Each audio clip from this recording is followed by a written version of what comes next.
Eh bien, bonjour, bonjour. L'antenne de Biomime Expo Digital Week est ouverte.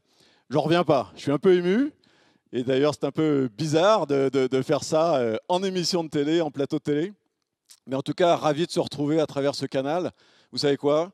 On va finir l'année en beauté. On va parler de nature inspirante et ça va être formidable. Alors merci aux partenaires que vous avez vus défiler à l'instant à l'écran parce qu'ils ont été fidèles pendant cette année 2020 chaotique.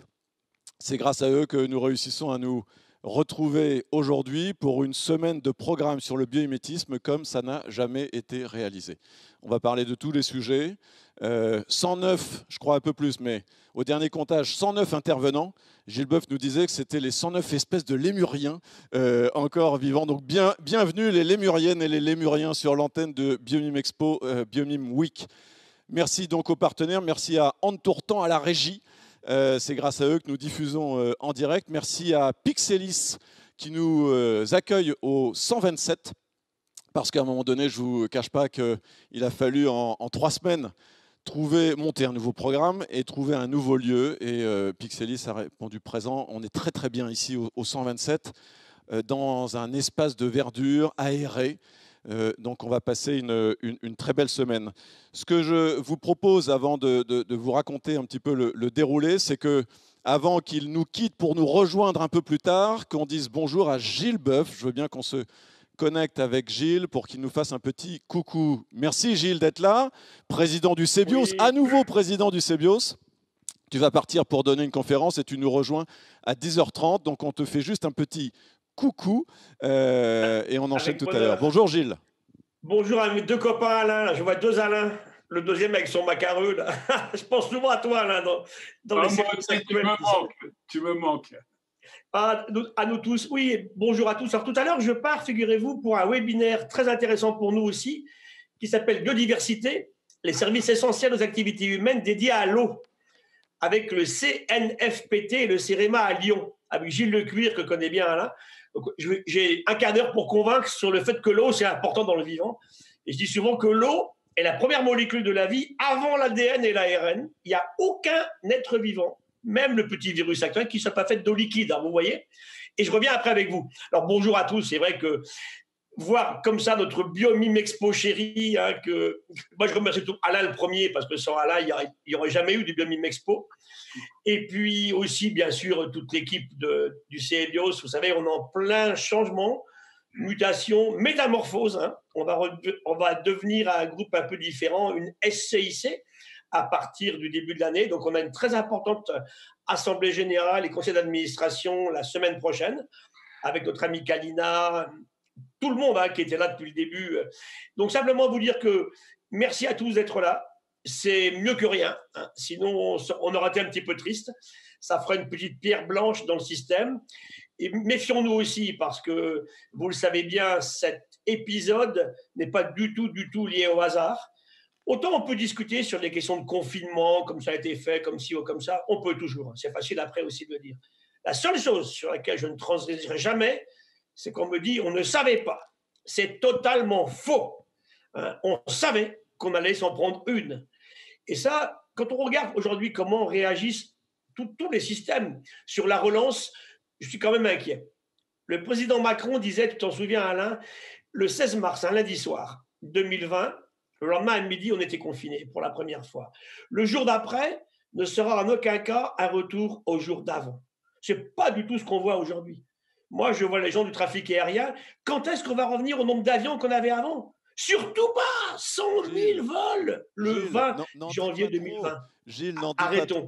Et c'est là que vous dites à tous que notre action actuelle, biomimétisme, bioinspiration, c'est absolument essentiel. Merci Gilles. Un des grands apports scientifiques, techniques, intellectuels à une relance digne de ce nom passera par le biomimétisme et la bioinspiration. Voilà merci pourquoi Gilles. Je vous remercie tous.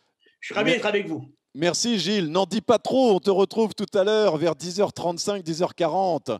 Merci de nous avoir salués avant de donner une conf entre-temps et de nous retrouver à 10h35, 10h40. Merci aussi à vous tous pour votre bienveillance parce qu'on se réinvente dans ce nouveau format. Donc, on est ravis de vous retrouver pour cette semaine formidable.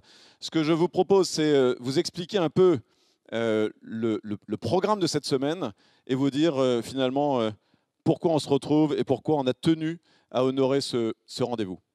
Je vous montre ça en diapo, s'il vous plaît. Donc, séance d'ouverture.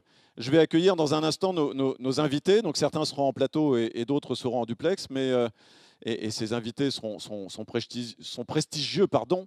On les retrouve dans une minute. Avant ça, je voulais rappeler finalement pourquoi et comment on avait transformé. On avait pris l'habitude, formidable, merci la Cité des Sciences et de l'Industrie, de se retrouver à la Villette pour ce qui aurait dû être un BioM Expo 5 en présentiel, en physique. Première date le 20 octobre, prévue depuis longtemps. À ce moment-là, une interdiction d'événement était tombée jusqu'au 19 octobre minuit, donc ce n'était pas forcément très facile à tenir. On avait trouvé une deuxième fenêtre de tir formidable pour le 1er décembre. Donc ça, c'était le deuxième positionnement, la deuxième date. Là-dessus, le confinement est tombé jusqu'au 1er décembre, à l'époque où il avait été annoncé.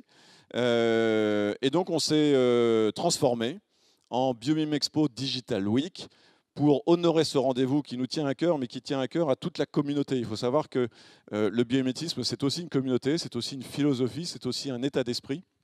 Donc, on a transformé cette seule journée à la Villette en une semaine de programme sur cette chaîne du biomimétisme. Je rappelle qu'avant la Villette, évidemment, on avait démarré BioM Expo dans un manège équestre au quartier Ordonneur à Senlis, puisque il faut reconnaître, il faut se souvenir que l'initiative du CBio, c'est né de cette petite ville de Senlis, que je vous invite à découvrir si vous ne la connaissez pas. Donc on a transformé BioMIM Expo en semaine digitale, en festival du biomimétisme. Voilà, on aurait dû se retrouver ici, mardi dernier, le 1er décembre, avec vous tous. Mais finalement, vous êtes quand même derrière l'antenne, donc on est très heureux de vous retrouver. Vous tous, le collectif, on avait fait une photo sur la scène l'année dernière. Et donc, on sent un petit peu à distance comme ça, c'est pas évident, mais on a senti toute cette semaine, et encore ce matin, j'ai eu énormément de messages d'encouragement. Merci beaucoup à tous. On sent que vous êtes là. Simplement, voilà, on se retrouve différemment à travers un site web qui est celui-ci, sur lequel vous allez retrouver ce qu'on va appeler des side events. Vous allez retrouver la galerie des exposants. Vous allez retrouver en fin de journée le BioMIM After Work, un canal ouvert dans lequel vous pourrez discuter entre vous tout à fait librement. Vous allez retrouver, évidemment, en cliquant au milieu de cet écran, tout le programme de cette semaine, mais aussi la galerie des candidats au BioMIM Challenge, que vous retrouvez ici. Les coups de projecteur du jour. Alors, ces coups de projecteur du jour, ces vignettes vidéo, ce sont des vignettes vidéo en fonction de la thématique de la journée. Et donc, chaque jour, elles sont différentes. Donc, je vous invite aussi à aller y faire un tour régulièrement. Et puis, bien entendu, toujours sur ce site, la galerie des exposants. Et là, vous retrouverez, en déroulant l'écran, classé de X à A pour changer un peu, parce que sinon c'est toujours ceux qui sont en haut dans l'alphabet qui sont avantagés. Donc allez fouiller un peu là-dedans, vous allez voir tout un tas de partenaires exposants aussi étonnants et passionnants les uns que les autres. Et puis finalement, pour vous rappeler aussi que cette aventure, si je veux, on peut passer à la diapo d'après parce que la zapette est un peu lente. Cette aventure BioMIM Expo, on la tient parce qu'on est tous des passionnés de biomimétisme. On vous a préparé un programme incroyable. On va parler aujourd'hui de territoire, on va parler de stratégie territoriale parce que c'est aussi à un niveau écosystémique que le biomimétisme peut nous inspirer. On va parler d'agriculture, on va parler de la façon dont certains territoires, régions animent des communautés expertes du biomimétisme. Demain, mardi, ça sera la journée plus économie, start-up, BioMIM Invest, comment des start-up changent la donne dans leur domaine d'activité. On parlera de fonds d'investissement et ça sera aussi à 11h30 l'occasion, évidemment, de retrouver les finalistes du BioMIM Challenge. Mercredi, ça sera plutôt la journée de la ville et de l'architecture parce que vous savez que nos écosystèmes urbains qui vont représenter bientôt l'habitat de 2/3 de l'humanité, eh bien, ont un impact considérable et ils sont en train de se réinventer. On en parlera avec des urbanistes, des architectes et ça sera évidemment passionnant. Jeudi, ça sera plutôt la journée de la recherche, de la connaissance, de la formation avec des chercheurs issus de laboratoires à la pointe en matière de bioinspiration. Évidemment, des écoles qui nous expliqueront leur cursus. Et ça sera aussi l'occasion d'aller faire un petit tour du côté de Dassault Systèmes et du 3D Experience Lab. On se connectera sur une simulation en 3D dans le casque de quelqu'un qui nous fera visiter les modélisations 3D de Dassault Systèmes. Ça sera aussi l'occasion de parcourir à travers quelques témoins des métiers assez étonnants à travers des portraits témoignages. Et puis vendredi, on va réouvrir sur le régénératif marin et terrestre. Beaucoup marins. Et c'est important, on va en parler dans 2 minutes avec Sabine Roux-Bézieux qui va nous rejoindre ici sur le plateau. Et puis on parlera d'économie circulaire et d'éco-conception. Alors finalement, BioM Expo, c'est aussi une équipe. Merci beaucoup. Je vois en face de moi Élodie Maginel, directrice de production. Honnêtement, je le disais déjà l'année dernière à la Villette, mais encore aujourd'hui, et encore plus aujourd'hui peut-être, on ne réussirait pas à rejoindre, à mettre en place tous ces moyens techniques sans Élodie, mais aussi l'équipe, Olivier Floch, Aurélie Vastin, Maëlys Gruet, Florence Garino, pardon, Charlotte Domergue, la petite équipe New Corp qui essaye de faire ce petit miracle chaque année, mais qui sait aussi toute l'année s'investir dans le biomimétisme. Il faut savoir que si on est là aujourd'hui, c'est parce qu'on est passionné. Sinon, probablement il y a longtemps qu'on aurait reporté BioMime Expo à l'année prochaine. Donc, retrouvez aussi tout un tas de contenus sur biomimexpo.com, sur des portraits d'acteurs du biomimétisme ou sur des histoires d'innovation bio-inspirées à travers nos galeries et nos planches pédagogiques. Alors pourquoi, pour terminer en 2 diapos, pourquoi aujourd'hui? Pour une raison assez simple, c'est que en réalité, hop, je veux bien qu'on montre la diapo, en réalité, même si nous parlons de nous toute la journée, c'est la planète qui est en état d'urgence sanitaire et pas uniquement l'humanité qui est en état d'urgence sanitaire et la planète depuis longtemps. Si la planète était dirigée par la biodiversité, probablement qu'elle aurait imposé le confinement il y a déjà bien des années. Et donc, il faut se soucier de notre biotope parce qu'évidemment, comme aucune autre espèce, nous ne pouvons vivre sans un biotope en bonne santé. C'est ce qu'on est en train de découvrir violemment aujourd'hui et c'est ce dont on parlera évidemment en bonne partie ce matin et toute la semaine. Donc soucions-nous de l'état de santé sanitaire de notre environnement si nous voulons nous soucier de nous et arrêtons d'avoir une vision anthropocentrée et finalement assez égoïste. Nous ne sommes pas les seuls à être en état de crise sanitaire. Mais la bonne nouvelle, c'est que évidemment, la bonne nouvelle, c'est qu'évidemment, la nature est la solution et la nature a la solution. Pour une raison assez simple, évidemment certains d'entre vous, et pour une bonne partie probablement, connaissent déjà bien le sujet du biomimétisme et surtout son approche écosystémique et j'ose dire philosophique, c'est que la vie sait mieux faire la plupart des choses que nous faisons nous. Et elle a beaucoup de leçons à nous donner en matière de capacité de résilience et de développement durable. Donc la bonne idée, c'est qu'on n'a pas à inventer un modèle en partant de rien. Le modèle de résilience, de développement durable, de vie harmonieux, il est tout autour de nous. Et donc c'est ça l'idée de la bio-inspiration, s'inspirer des 3,8 milliards d'années d'existence de la vie sur Terre pour voir comment nous, espèce humaine, jeune espèce, nous pouvons vivre mieux dans un environnement plus serein dans les années et dans les décennies et siècles qui viennent. Et donc c'est aussi ça, la capacité à lire le cahier des charges que nous propose le vivant. Pour la pirouette, en réalité, le monde d'après que tout le monde cherche à inventer, il existe déjà, il est derrière nous. Ce passé est notre avenir, il a 3,8 milliards d'années d'antériorité sur nous. Et donc, bienvenue à la BioMime Expo Digital Week 2020. Je demande, s'il vous plaît, à Kalina Raskin, directrice générale du CEBIOS, et à Sabine Roux-Bézieux de nous rejoindre, de me rejoindre en l'occurrence, merci Sabine, sur ce plateau de la BioMime Expo. On va être rejoint en duplex, je veux bien qu'on se connecte avec Alain Bougrain-Dubourg et avec 2 représentantes, Emmanuelle Huette et Léa Falco, du mouvement pour un réveil écologique, pour démarrer cette plénière. Et comme je vous l'ai dit tout à l'heure, on a eu un aperçu avec Gilles. Gilles Boeuf, on le retrouvera un peu plus tard. Je veux bien qu'on se connecte et qu'on dise bonjour à Alain Bougrain-Dubourg. J'espère qu'il est en ligne. Normalement, oui. Je t'écoute avec attention. Merci Alain. Merci Léa Falco et Emmanuel Huette de nous rejoindre. C'est le Alain que vous voyez à l'écran dont parlait Gilles tout à l'heure quand il disait il y a deux Alain. Alain Beaugrain-Dubourg, A2L, A-I-N. Voilà l'autre Alain du plateau. Très heureux de te retrouver Alain, merci beaucoup. On va démarrer avec toi Kalina, si tu le veux bien. Gilles en a parlé, du CBIOS, cette association en 2014 qui est en train de changer de statut, qui a été créée et bien justement pour fédérer, révéler, montrer toute cette excellence et ce nouveau chemin. À un moment donné, je me souviens, il y a 1 an ou 2, tu parlais du biomimétisme comme une boussole du développement durable.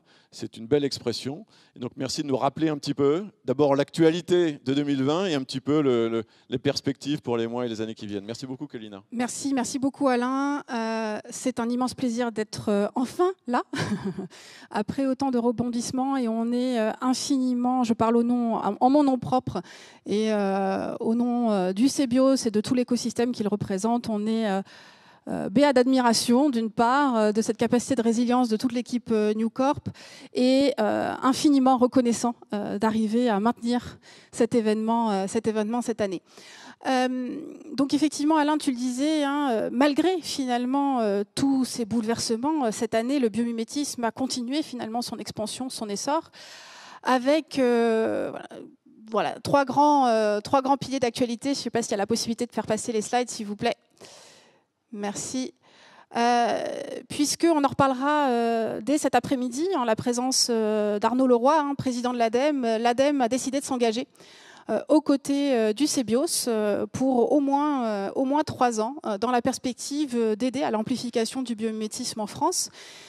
Finalement, l'ADEME se place dans la lignée cohérente de toute une dynamique déjà enclenchée au sein du ministère de la Transition écologique dans sa volonté finalement de soutenir le biomimétisme depuis plusieurs années déjà. Donc on en reparlera cet après-midi. Du côté de la recherche, le CNRS a inscrit le biomimétisme, la bioinspiration parmi ses axes prioritaires dans le cadre de son contrat d'objectifs et performance à horizon 2023, ce qui démontre également la reconnaissance de tout l'intérêt de développer de la recherche fondamentale et appliquée dans le domaine du biomimétisme.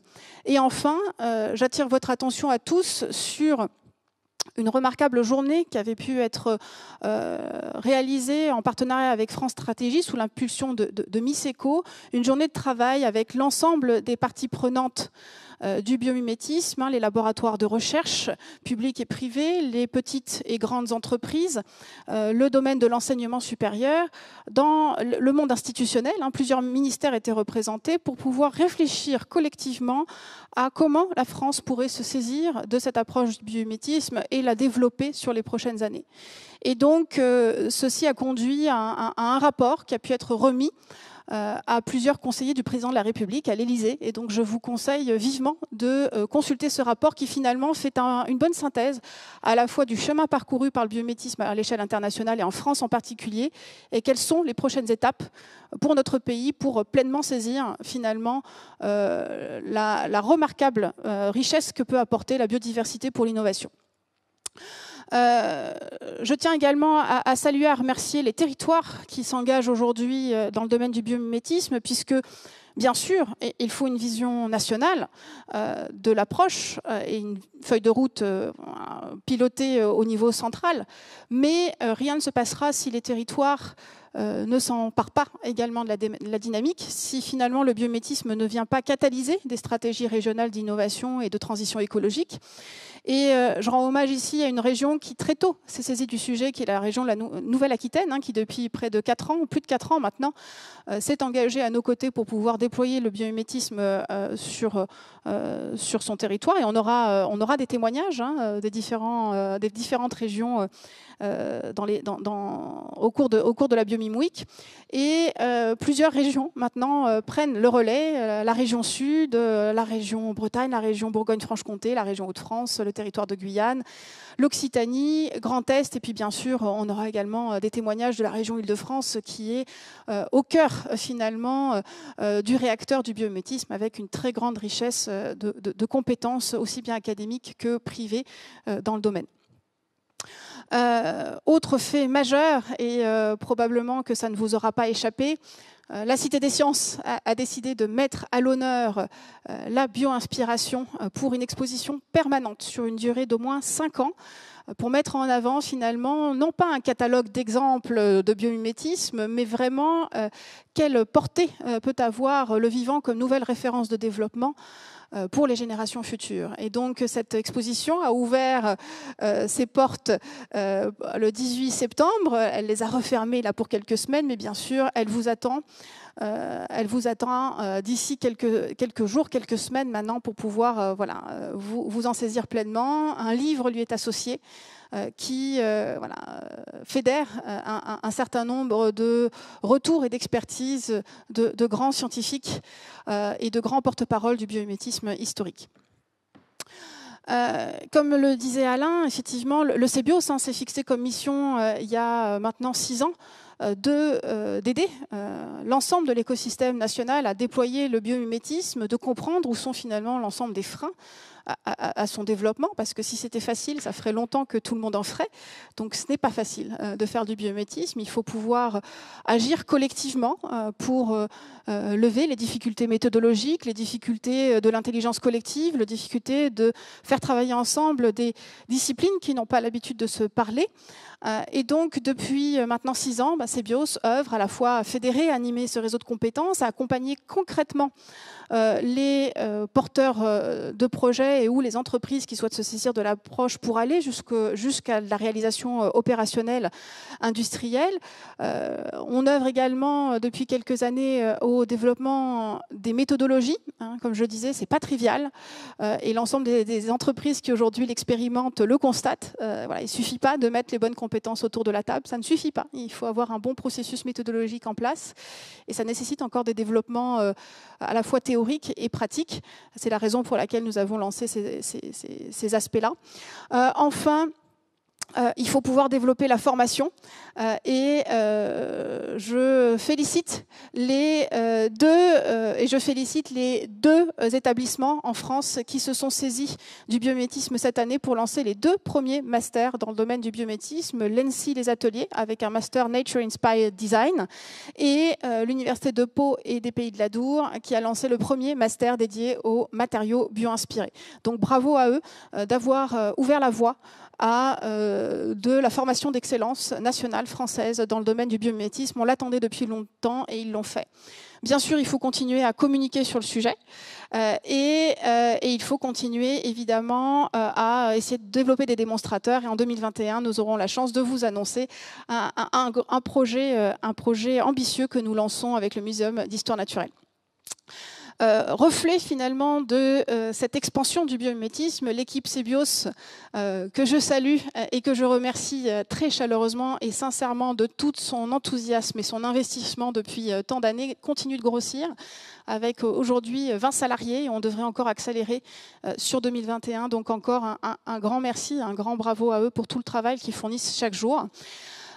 Et toujours reflet de cette expansion, nous avons fait le choix, effectivement, pour refléter à la fois cette accélération du domaine du biomimétisme en France et être parfaitement en phase avec nos valeurs collaboratives, notre vision de la transition écologique, de choisir un changement de statut bien particulier, de passer de l'association à la société coopérative d'intérêt collectif. Pour nous, il n'y avait pas de meilleur statut pour pouvoir refléter finalement nos ambitions et nos valeurs.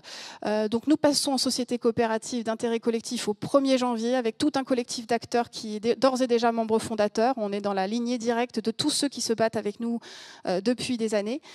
Et on restera à but non lucratif, ce qui est clairement dans nos différents fondements. Et on vous donne rendez-vous très très vite pour pouvoir rejoindre cette aventure.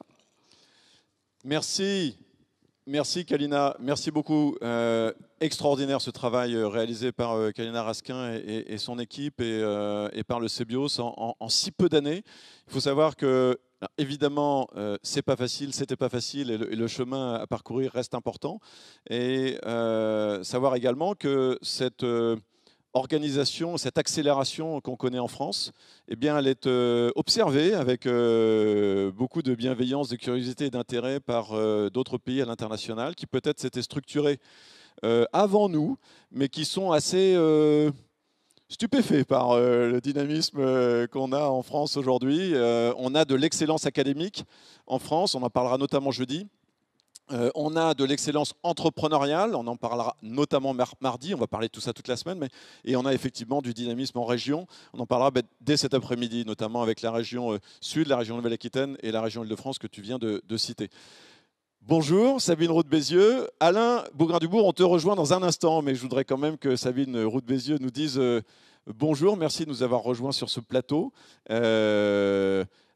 Engagé, passionné de maire, partenaire de cet événement BioM Expo depuis l'année dernière. Merci pour tes messages, beaucoup d'aide, beaucoup de soutien apporté. Voilà, merci d'être là aujourd'hui. Je te laisse nous dire bonjour et puis ensuite on va aller du côté d'Alain Bougrain-Dubourg. Merci Alain d'accueillir la Fondation de la Mer sur ce plateau prestigieux ce matin. Nous sommes très honorés d'être partenaires de Biomime pour la 2e année.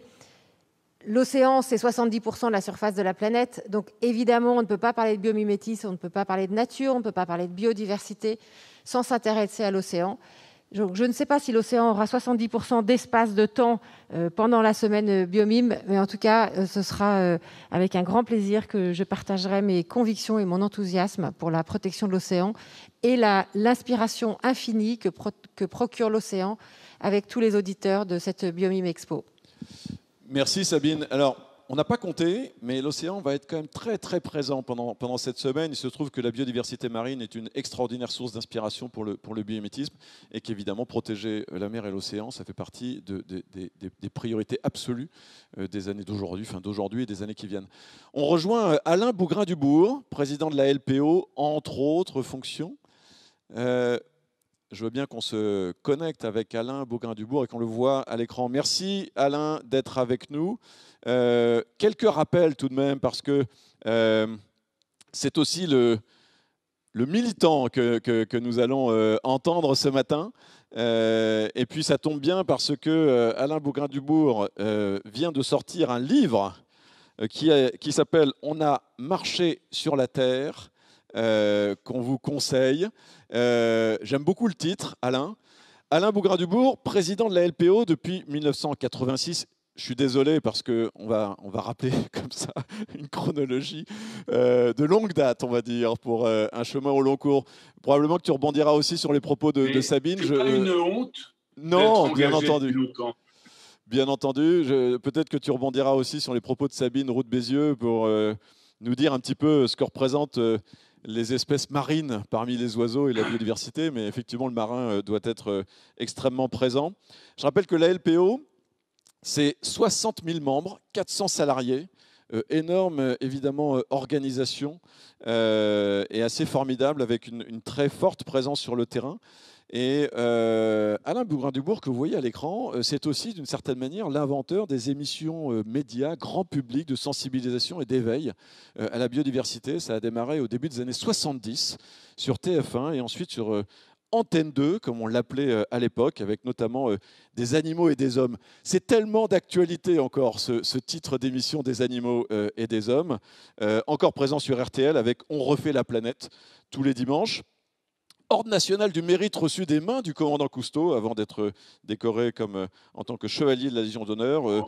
Alain Bougrain-Dubourg, voilà, on pourrait en parler longtemps, mais ce qui nous intéresse aujourd'hui, c'est d'avoir ton regard sur la situation actuelle que nous sommes en train de traverser, et puis à un moment donné de prendre un peu de recul et de se dire, mais finalement, sur les 50 dernières années, et en écho avec nos deux représentantes du réveil écologique, ça serait intéressant de voir un petit peu je ne sais pas s'il y a une forme de passage de relais, mais ce que tu penses aussi des mouvements de jeunes qui se mobilisent sur ces enjeux environnementaux et climatiques.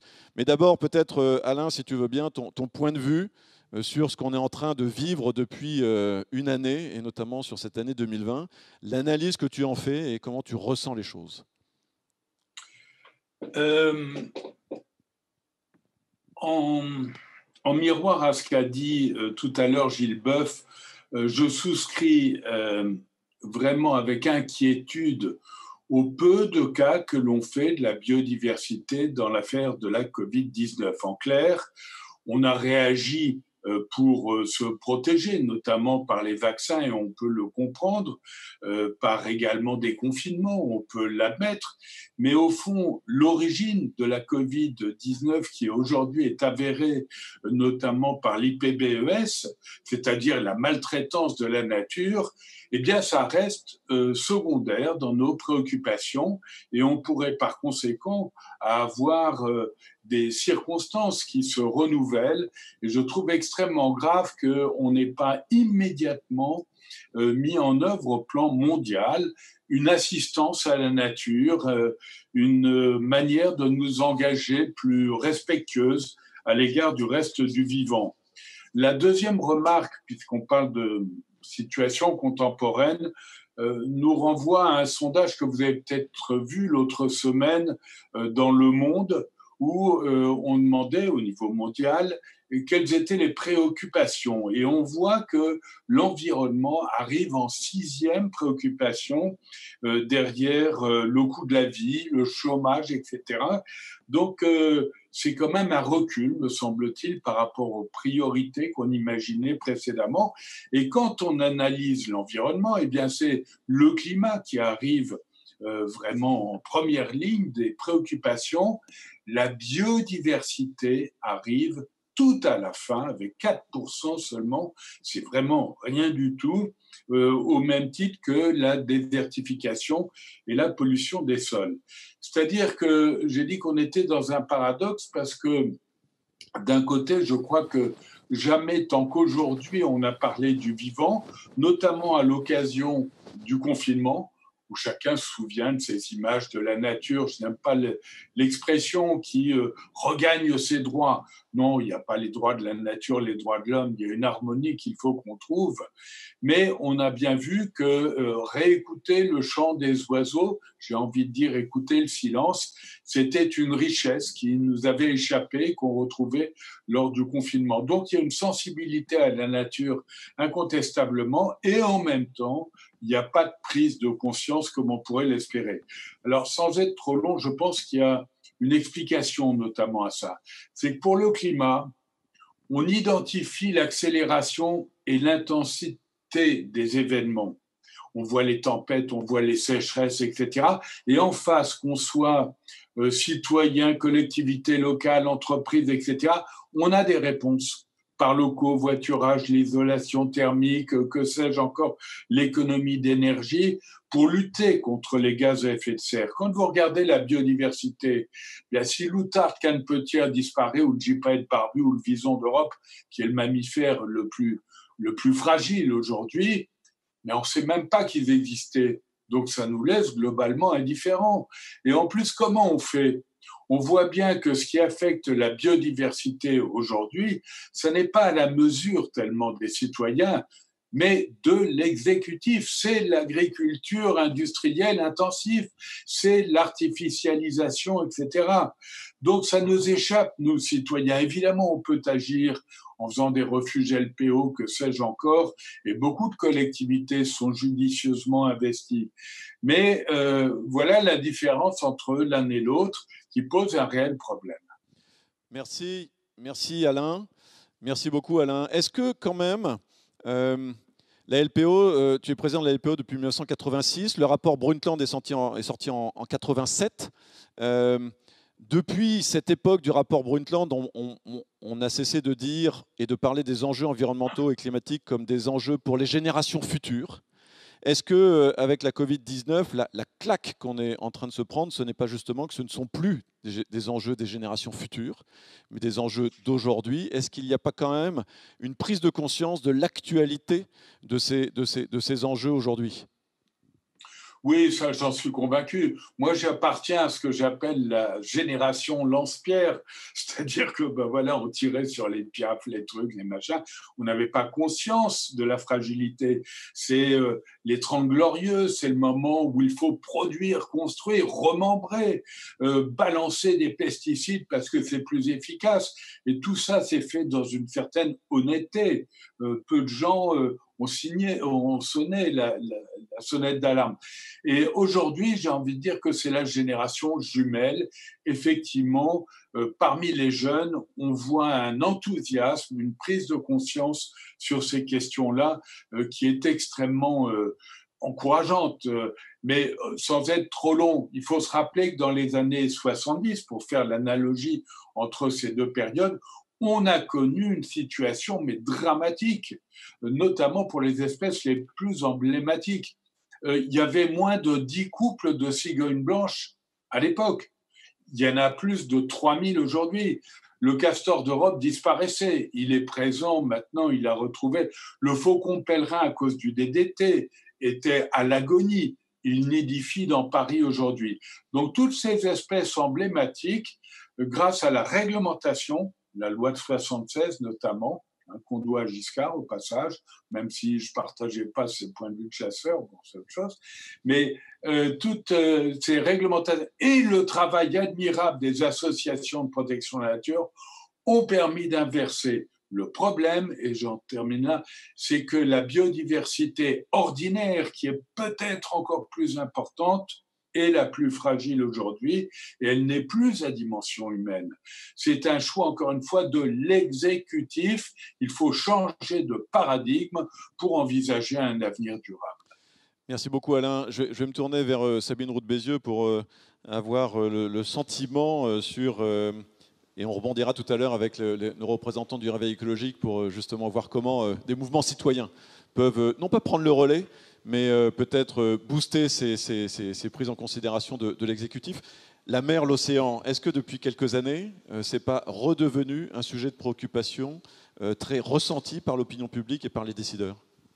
Oui, vous avez raison. Et puis ce qui se passe en ce moment avec le Vendée Globe, les soi-disant ovnis que les marins croisent, qui, on le sait bien, mais on ne le dit pas, sont des mammifères marins, remet l'océan et sa fragilité au cœur des enjeux d'aujourd'hui. Alors, d'abord, en clin d'œil à Alain Bougrain-Dubourg, que je remercie de son intervention, j'ai vu qu'il avait un macareux sur son bureau. Donc, le macareux, c'est un oiseau marin. Et d'ailleurs, je ne sais pas si vous savez, Alain, mais macareux, ça se dit lundi, comme aujourd'hui, en islandais, qui est une île qui accueille d'innombrables colonies de macareux. Alors, un autre oiseau marin auquel j'ai pensé en écoutant le président de la LPO tout à l'heure, c'est le manchot Adélie. Vous connaissez le manchot Adélie. Il est capable, s'il était un véhicule, de parcourir 1500 km avec un seul litre de carburant. Il a une forme aérodynamique qui a d'ailleurs inspiré quelques chercheurs et entreprises allemandes à construire des robots sous-marins, puisqu'il est capable, par sa forme de fuseau, de parcourir des distances immenses, lapsus, immenses avec quasiment pas d'énergie. Alors les oiseaux, c'est pas forcément l'espèce première à laquelle on pense quand on parle d'océan, et pourtant la France détient un oiseau sur 5 de la planète. Alors quand je dis détient, c'est abrite plutôt. Et comment cela se fait ? C'est tout simplement parce que la France est présente sur tous les océans de la planète. La France est le seul pays au monde sur lequel le soleil ne se couche jamais. Et tout cela grâce à notre outre-mer. Nous sommes présents dans l'océan Atlantique, Est et Ouest, dans l'océan Pacifique, dans l'océan Indien, au sud, en Antarctique, en terre Adélie, et bien évidemment sur la mer Méditerranée. Et donc cette présence française sur toutes les mers de la planète nous oblige, nous honore et entraîne une responsabilité encore plus importante. Une responsabilité pour les mers et l'océan, qui sont des sources d'inspiration absolument immenses. Alors des sources d'inspiration, on n'en parle pas forcément beaucoup pour les artistes, les écrivains, les peintres, les cinéastes, et suscitent une imagination sans fin. Alors moi j'aime beaucoup les sirènes, j'aime aussi les monstres marins, et je voulais vous en proposer deux pour notre semaine du biomimétisme. D'abord, c'est un petit mollusque translucide qui s'appelle l'ange des abysses. Vous irez regarder. C'est un mollusque qui vit dans les moyennes profondeurs, autour de 200-250 mètres de profondeur, dans les eaux très froides de l'Arctique et de l'Antarctique. Vous verrez, il est absolument ravissant, avec ses 2 petites nageoires latérales et avec des ailes, d'où son nom d'ange des abysses. Et puis mon monstre de la semaine, c'est la baudroie abyssale qui vit à 2000 mètres de profondeur, donc dans les grandes profondeurs. C'est un poisson assez atroce qui va vous faire des cauchemars cette semaine. Alors, dans l'inspiration, il y a l'inspiration pour les artistes, mais il y a aussi l'inspiration pour les hommes afin de mieux vivre sur la planète. Et l'océan est une source infinie de domaines d'inspiration pour nous nourrir, nous abreuver, nous déplacer, communiquer et habiter. Je me suis amusée à reprendre les 6 règles de la nature prônées par Biomime Expo pour les appliquer à l'océan. Et finalement, elles sont tout à fait valides. L'océan ne rejette pas de déchets, tout y est recyclé. L'océan ne dépense pas d'énergie, il peut même en créer. L'océan a des capacités régénératives, il est résilient. L'océan évolue par cycle, il vit sur le temps long. L'océan innove, il capitalise sur la biodiversité qui est sa force. Et l'océan est à la fois un et multiple. Vous savez qu'on ne parle plus des océans, mais de l'océan mondial, sur lequel vivent, sur des petites îles, 7 milliards d'humains. Donc, une fois qu'on a dit que l'océan est une source d'inspiration, que peut-on faire? Alors, à la Fondation de la Mer, nous, on a 2 convictions, deux grandes priorités. La première priorité, c'est de connaître l'océan. L'océan, l'eau est apparue il y a 4,5 milliards d'années. Gilles Boeuf le rappelait en introduction de la conférence. Et en 4,5 milliards d'années, l'océan a eu le temps d'innover et a fait preuve d'ingéniosité. Et donc a développé des outils, des systèmes, de la biodiversité capables de faire face à toutes les situations. On connaît assez peu finalement comment fonctionne l'océan. C'est encore le grand domaine de l'inconnu. Les scientifiques disent qu'il y a probablement encore 80% de la biodiversité marine à découvrir. Et quand on sait que 80% de la biodiversité totale de la planète vit en mer, ça fait rêver et ça donne envie aux chercheurs de continuer à comprendre. Nous, à la Fondation de la Mer, on décerne des bourses de recherche à des jeunes doctorants. Et pour ce matin, j'aurais aimé vous parler de 3 bourses qui concernent le domaine de la santé, pour vous montrer comment l'océan est source d'inspiration pour la recherche médicale. Une bourse d'abord sur les éponges de bain. Vous connaissez les éponges qu'on trouve largement en Méditerranée. Les éponges de bain ont des propriétés neuroprotectrices et des chercheurs travaillent aujourd'hui sur la manière dont ces molécules peuvent combattre un certain nombre de maladies, dont la maladie d'Alzheimer. Une deuxième bourse que nous avons attribuée est pour un jeune homme qui travaille sur les gènes des coraux. Il regarde comment certains coraux, l'ADN de certains coraux, leur permet une plus grande résilience. Encore une source infinie pour pouvoir traiter des maladies, de nouveau la maladie d'Alzheimer, mais beaucoup d'autres maladies neurodégénératives. Une troisième bourse intéressante, c'est sur les espèces planctoniques, et de comprendre comment certaines espèces résistent, et c'est très d'actualité, aux virus marins. Cette bourse est importante parce que cette jeune femme a pu participer à des conférences et développer des études complémentaires pour comprendre comment certains planctons résistent aux virus marins. Donc on a parlé de santé, je vais vous parler aussi d'habitat, de start-up dont... On va enchaîner, bien entendu. J'y reviens, je reviens à Sabine Roux-de-Bézieux dans une seconde, juste pour vous dire que le régénératif marin peut aussi être bio-inspiré. On peut s'inspirer du vivant pour protéger le vivant. Et notamment, c'est une parenthèse, on en parlera particulièrement vendredi matin avec des approches régénératives sur des massifs coralliens. Je rappelle que l'air que nous respirons aujourd'hui vient plus de l'océan et de la mer que de la terre.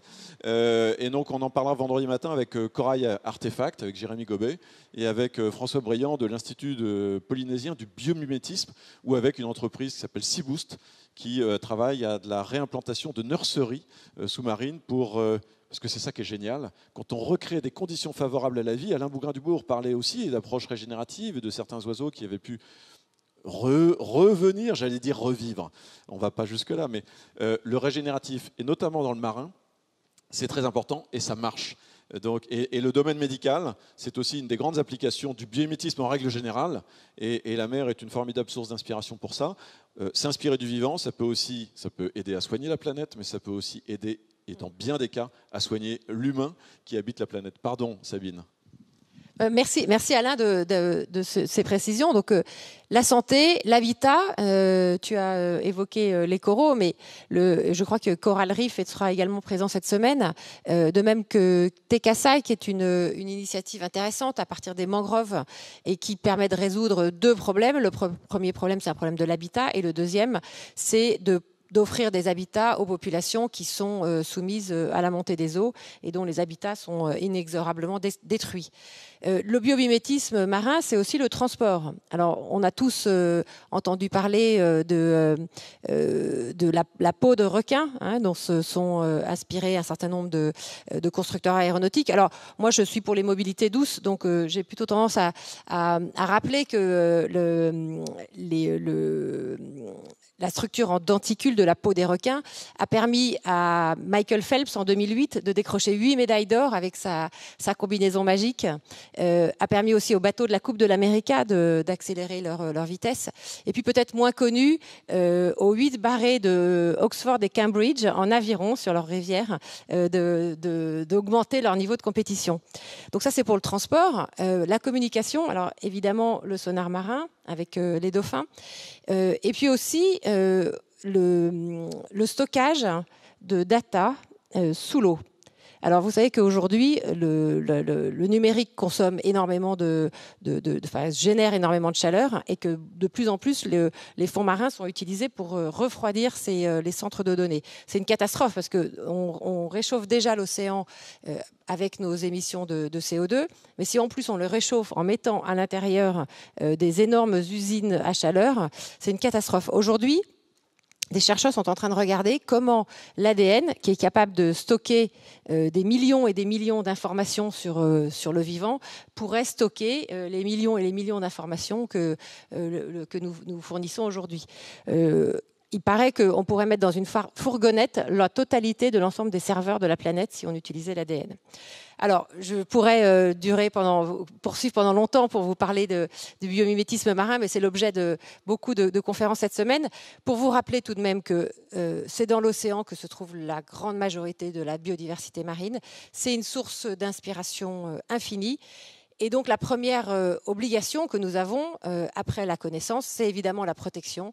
Il faut protéger l'océan en tant que tel, il faut protéger la faune et la flore qui y vivent, parce qu'en prenant soin de l'océan, on prend soin de nous-mêmes. Et je pense que Gilles Boeuf va développer ça plus longuement et brillamment après moi. Absolument, on va et Tekasai, Loïs Tavernier, architecte et designer, ça sera pour la journée de mercredi sur la ville et l'architecture. Je voudrais qu'on aille maintenant du côté de nos deux représentantes du mouvement pour un réveil écologique, pour qu'elles nous disent un petit peu, qu'elles nous livrent leur témoignage sur la situation actuelle et qu'elles nous rappellent un petit peu la mobilisation de ces mouvements d'étudiants, et probablement pour engager un dialogue avec Alain Bougrain-Dubourg, pour voir un petit peu si le passage de relais est en cours. Je veux bien qu'on rejoigne Emmanuel Huette et Léa Falco. Merci beaucoup d'être avec nous. Donc, Emmanuel Huette, d'ailleurs, comme Sabine Roux-Bézieux, vous, c'est encore en cours, je crois, diplômé de l'ESSEC Business School, après avoir fait un master à l'école des ponts Paris-Tech, et notamment sur ville, environnement, transport. Et Léa Falco, vous êtes actuellement en cours en master Sciences Po, sur notamment le développement international. Ce sera intéressant d'ailleurs de voir comment vous conciliez vos préoccupations environnementales avec ce type de master. On vous laisse peut-être nous rappeler ce qu'est ce mouvement et réagir peut-être aussi aux propos d'Alain Bougrain-Dubourg, militant plus ancien que vous, pardon. Oui, bonjour à tous. Merci Alain pour l'invitation. Donc, on voit, grâce à tout ce que vous nous avez présenté dans la dernière heure, qu'il y a des perspectives super enthousiasmantes pour le biomimétisme et pour l'innovation en général. Mais comme on a tendance à être un peu des poils à gratter pour un réveil écologique, on va être on va affirmer que prudence est plutôt mère de sûreté du côté du biomimétisme, qu'on veut s'inspirer de la nature pour la protéger, oui, mais pas pour la ponctionner, pas pour la détruire, et qu'il ne faut pas se tromper de sujet. Le biomimétisme, c'est pour réduire la pression sur l'écosystème et pas simplement pour gagner en efficacité, pour mieux les exploiter. Oui, on ne va pas vous réénumérer toutes les conséquences déjà visibles sur les réchauffements climatiques, du réchauffement climatique, de l'effondrement de la biodiversité ou même de l'épuisement des ressources. Je pense que Alain ou même d'autres personnes ici présentes sont plus expertes sur le sujet. Mais simplement rappeler qu'en fait, il nous reste une fenêtre de 10 ans. Et même quand on parle de biodiversité, même pas 10 ans. Et en fait, le vrai sujet qui se pose, c'est est-ce que ce laps de temps est suffisant pour développer des innovations bio-inspirées permettant, par exemple, de gagner quelques pourcents de consommation, surtout du carburant, si le trafic ne se tarit pas par ailleurs. En fait, c'est face au problème, on ne demande pas d'en faire un peu, on demande d'en faire assez.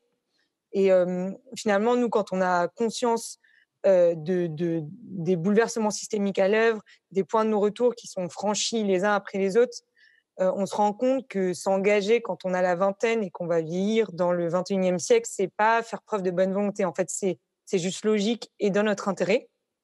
Et en fait, c'est face à tout ça, cette inertie ambiante, un refus d'une certaine dissonance cognitive aussi que est né le manifeste étudiant pour un réveil écologique il y a 2 ans, en septembre 2018. Il a été signé par 32 000 étudiants venant de 300 établissements d'enseignement supérieur pour exprimer du coup leur accord avec les idées qu'ils portent. Et d'abord, ce texte, il exprime une frustration, celle de se voir contraint de travailler pour des entreprises et des institutions qui ne prennent pas la mesure de l'urgence écologique. Mais il exprime aussi une déclaration, un refus, c'est qu'on n'ira pas travailler pour des organisations qui ne prennent pas la mesure de l'urgence. On trouve ça absurde, enfin, c'est absurde d'aller travailler à vélo si c'est par ailleurs pour contribuer à construire de nouvelles centrales à charbon, de nouveaux SUV ou même artificialiser les sols. On refuse de s'inscrire dans un système économique dans lequel on ne croit plus et qui non seulement compromet la génération présente, mais également future, et qu'en fait, on veut intégrer des entreprises et des organisations qui favorisent par notre travail des activités qui sont écologiquement et socialement utiles. Donc, pour cela, il faut être aussi formé. Donc, c'est pour ça qu'en plus du travail de sensibilisation auprès des entreprises et des étudiants sur le levier du recrutement, on travaille également d'arrache-pied à transformer l'enseignement supérieur pour y intégrer de manière systématique les enjeux socio-écologiques. Parce que pour agir de manière appropriée aux enjeux dans notre vie professionnelle, on a besoin d'être formé de manière transversale et acquérir une bonne compréhension des enjeux. Et on peut vous dire que pour l'instant, c'est vraiment loin d'être le cas. Merci. Merci beaucoup. On reste avec vous quand même une seconde pour essayer de répondre et créer un dialogue avec Alain Bougrain-Dubourg. Est-ce que ce mouvement, comme il en existe quelques autres, vous avez le sentiment que il est un peu en écho avec l'époque ou il crée l'époque? Est-ce que cette pression que vous mettez, vous avez le sentiment qu'elle fait bouger les entreprises? Et est-ce que vous-même, vous vous considérez comme une génération d'avenir en matière de nouveaux paradigmes ou de nouvelles solutions? Disons qu'en termes de génération d'avenir, on n'a pas vraiment le choix de l'être ou pas, puisque quoi qu'il se passe, on sera encore là dans 40 ans, ce qui ne sera pas le cas de tout le monde à la tête des entreprises. Donc, quant à la question d'avoir le choix ou pas, non, sans vouloir faire du mal à qui que ce soit, c'est que les gens qui ont 20 ou 15 ans aujourd'hui, et même 30, ils vont subir de plein fouet les conséquences qui sont déjà en train d'arriver du réchauffement climatique et de tous les problèmes écosystémiques qu'on est en train de créer et de contribuer à poursuivre de créer. Donc en fait, on n'a pas le choix, et Emmanuel le disait très bien, c'est en fait très pragmatique aujourd'hui de s'engager pour l'écologie et pour l'environnement quand on est jeune, parce que c'est simplement faire le choix rationnel de vouloir vivre dans un monde désirable.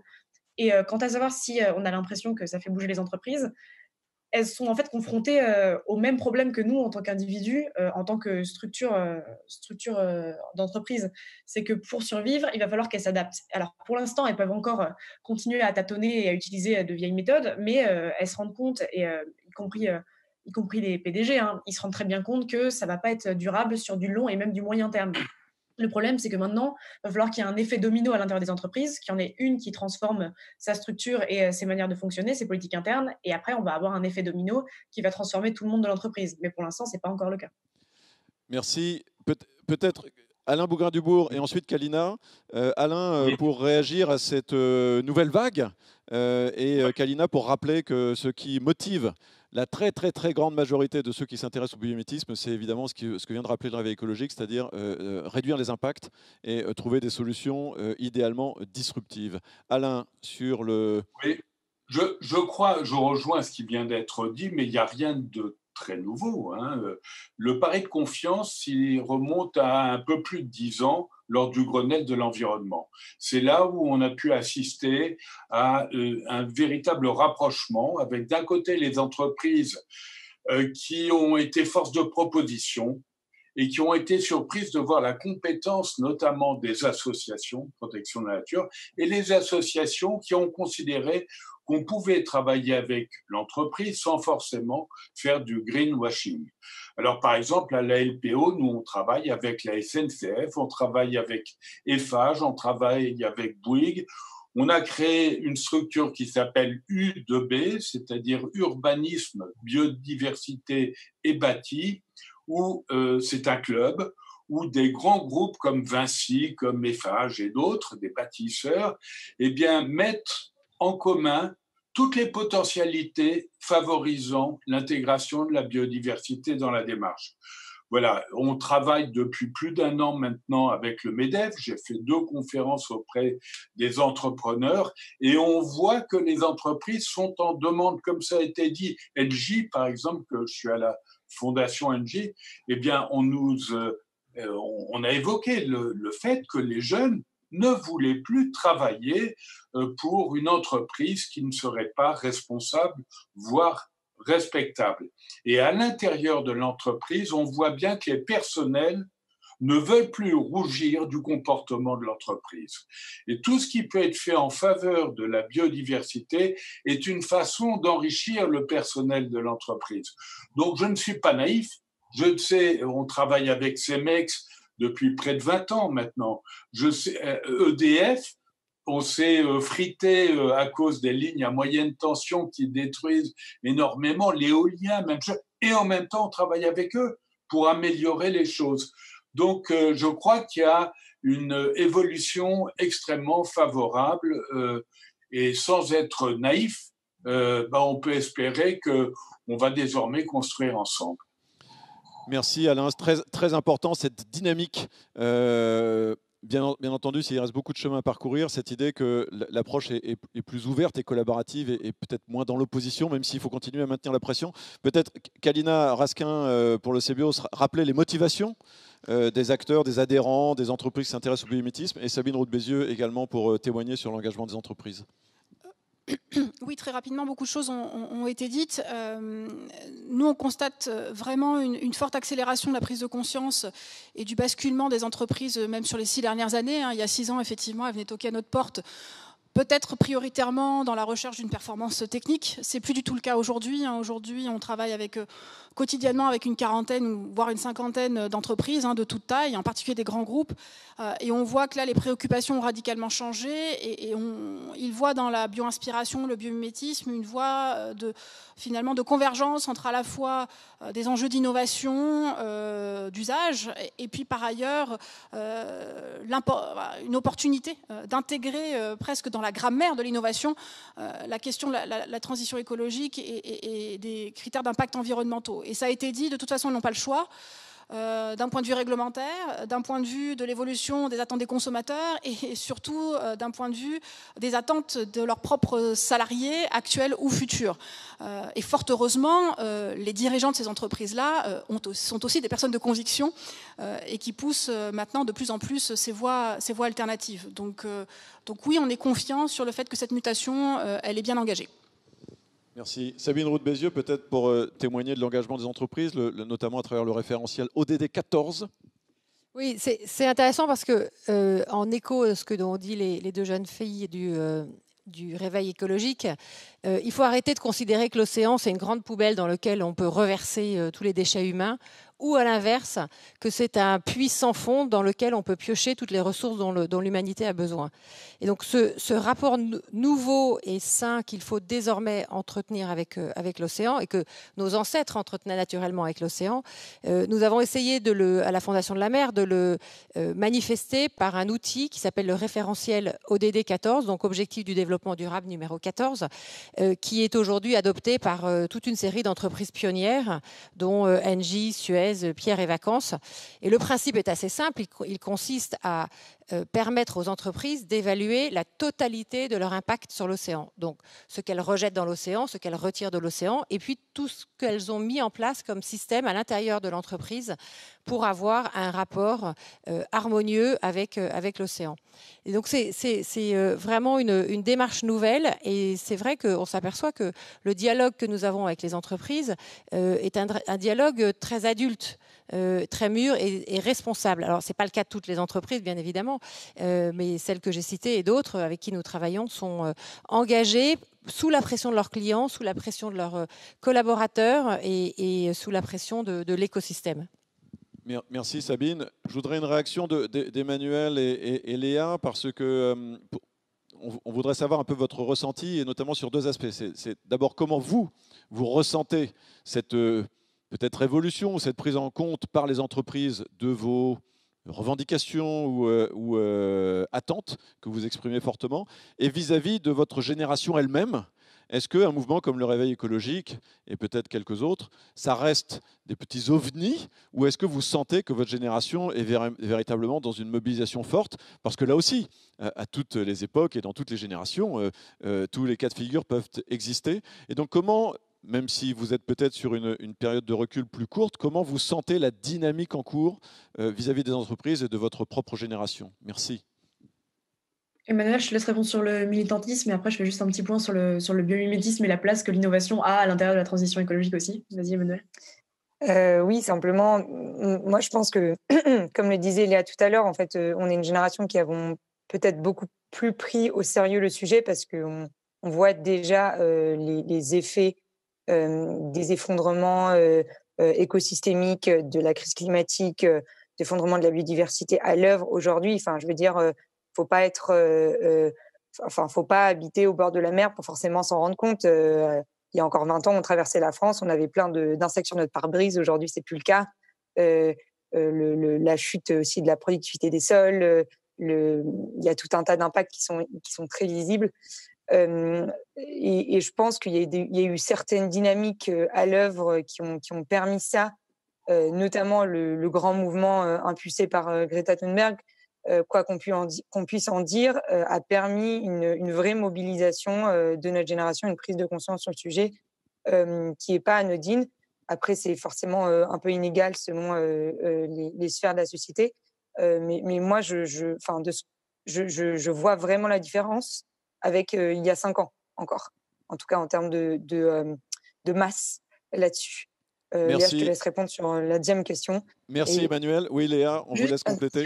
S'il nous reste 2 minutes pour faire un tout petit point sur ce que nous, en tant que jeunes, on aimerait voir émerger du biomimétisme, on pense qu'il y a 2 limites principales qui sont quand même la limite de la finalité. C'est pas parce que ça vient de la nature que c'est nécessairement positif, donc il faut quand même réfléchir à l'utilité sociale qu'il y a derrière. Et surtout, on pense que le techno-optimisme, donc le fait de trop croire en l'innovation, c'est un peu dangereux, parce qu'en 2019, l'IPBES a quand même mis dans son rapport que c'était une partie du problème l'innovation, et qu'en fait, le biomimétisme, c'est super, c'est une idée géniale, et ça peut mener à plein de combats très utiles, mais dans les faits, par exemple, le velcro, qui est un exemple classique quand même du biomimétisme, c'est ce qui a été inspiré par les fleurs de Barbade, le fameux velcro, c'est quand même produit en polymère, donc à base de pétrole, donc de fait, c'est pas résilient et c'est pas durable. Donc en fait, il faut quand même bien séparer le biomimétisme d'innovation et le biomimétisme qui va nous aider à construire un futur désirable. Et c'est aussi ça dont on voulait parler ce matin, c'est que tout n'est pas bien simplement parce que c'est inspiré de la nature. Il faut quand même qu'il y ait derrière une utilité sociale et que ça serve à soigner, que ça serve à construire, que ça serve en tout cas sur le moyen et le long terme. On est absolument d'accord. Je laisse réagir Kalina. Effectivement, tout ce qui est bio-inspiré n'est pas nécessairement vertueux. C'est une approche, c'est une méthodologie, mais ça ne dicte pas l'usage. Peut-être Kalina répondre là-dessus. Oui, tout à fait. Et je suis pleinement en phase et je pense que l'ensemble des membres de l'équipe CBIOS se bat justement pour cette vision alternative de la biomimétique, de cette bioinspiration qui a été très technocentrée pendant un certain temps, et c'est vraiment ce cahier des charges que nous offre le vivant qui est le plus intéressant. Je reviens vers cette exposition bio-inspirée, puisqu'elle reflète vraiment cette philosophie, et je suis désolée, je fais la promo du bouquin, l'ouvrage qui l'accompagne, qui s'appelle Bio-inspiré, dans lequel effectivement c'est vraiment cette philosophie-là du biomimétisme qu'on essaye d'insuffler et de pousser, et pour un biomimétisme au service de la vie. Et je vous encourage à lire un manifeste qui a été co-rédigé sous la plume notamment d'Emmanuel Delannoy, et dont nous avons la chance d'être co-auteur avec Alain, et qui exprime bien ce que vous dites, c'est-à-dire cette vigilance absolue à ce que le biomimétisme soit bien au service de la vie et pas l'inverse. On l'a souvent dit, en matière de vertu, notamment environnementale, le biomimétisme, c'est pas automatique. D'abord, c'est extrêmement exigeant. Mais encore une fois, dans la majorité des cas, et c'est très factuel, souvent les entreprises qui s'intéressent au biomimétisme sont des entreprises qui cherchent à concilier RSE, politique développement durable, recherche et innovation, dans une optique de réduction d'impact et de bénéfices environnementaux, mais pas que. Il y a beaucoup de bénéfices sociaux, médicaux et écosystémiques dans le biomimétisme. C'est multi-échelle. Il ne faut pas voir uniquement le biomimétisme à travers la dimension technologique d'une nanostructure de surface inspirée de denticules de peau de requin pour nager plus vite et gagner des médailles d'or. Ça sert aussi à faire des revêtements antibactériens, par exemple, avec l'entreprise Sharklet aux États-Unis. Donc, effectivement, c'est une grande famille. On est bien conscient que, et c'est intéressant, et on a toujours ouvert à Biomexpo ce débat-là, on ne l'a jamais évité, qu'il y a des enjeux éthiques à travers la bio-inspiration, qu'il y a également des enjeux sémantiques. Je voudrais qu'on se retourne, avant d'accueillir à nouveau Gilles Boeuf, qu'on se retourne, Sabine Roux-de-Bézieux complétera, mais qu'on se retourne un instant vers Alain Bougrain-Dubourg. On a évoqué cette dynamique. Il faut rappeler aussi que ce qui est assez formidable à travers l'approche du biomimétisme et de la bio-inspiration, c'est que c'est aussi un outil de réémerveillement sur le vivant. On s'en sert aussi souvent à travers des expositions éphémères, à travers toute la galerie d'exemples d'histoires d'innovation bio-inspirée comme un outil de resensibilisation, parce qu'on redécouvre à travers des histoires d'innovation bio-inspirée le génie du vivant. Et vous savez quoi? On protège mieux ce qui nous épate, ce qu'on aime et ce que l'on aime. Et on a eu l'occasion, à la sortie de certaines conférences pendant Biomexpo, d'avoir des personnes qui ont assisté à la conférence qui nous ont dit « Jamais plus je n'écraserai une mouche ou une araignée, tellement ces bestioles sont géniales ». Et donc, le biomimétisme, c'est aussi une façon de se remettre en posture d'enfant et d'élève face à ce génie du vivant, et souvent on en fait vraiment l'expérience et la démonstration extrêmement concrète quand on raconte des histoires d'innovation. Et là, la techno a du bon.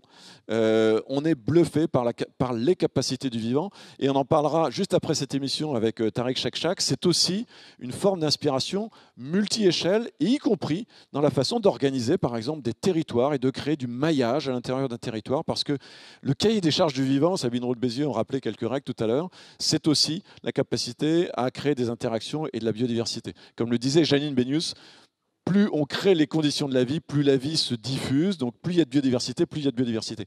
Alain Bougrain-Dubourg, dans ces histoires de réémerveillement, on voulait, bien entendu, tu restes avec nous pour écouter Gilles dans un instant, mais on t'avait demandé de nous raconter 2 ou 3 oiseaux, notamment, qui t'ont bluffé, qui te bluffent encore ou qui t'ont ému à travers ton parcours. Raconte-nous 2 ou 3 histoires extraordinaires, s'il te plaît. Juste une petite remarque, méfions-nous de ce qui émerveille. Évidemment, je rejoins la démarche avec enthousiasme. Simplement, ça peut nous conduire à imaginer qu'il y a les animaux utiles et ceux qui ne servent à rien. Et par conséquent, ça pose des problèmes. La deuxième remarque très rapide, dans l'émerveillement dû à la biodiversité, et ça on le doit notamment à Gilles Boeuf, c'est l'enthousiasme formidable des sciences participatives. Le bilan cette année est l'un des plus positifs qu'on ait connu, plus 16% sont essentiellement des jeunes qui s'investissent désormais, et ça me fait très plaisir parce qu'on est les enfants de Buffon, Cuvier, Lamarck et tant d'autres.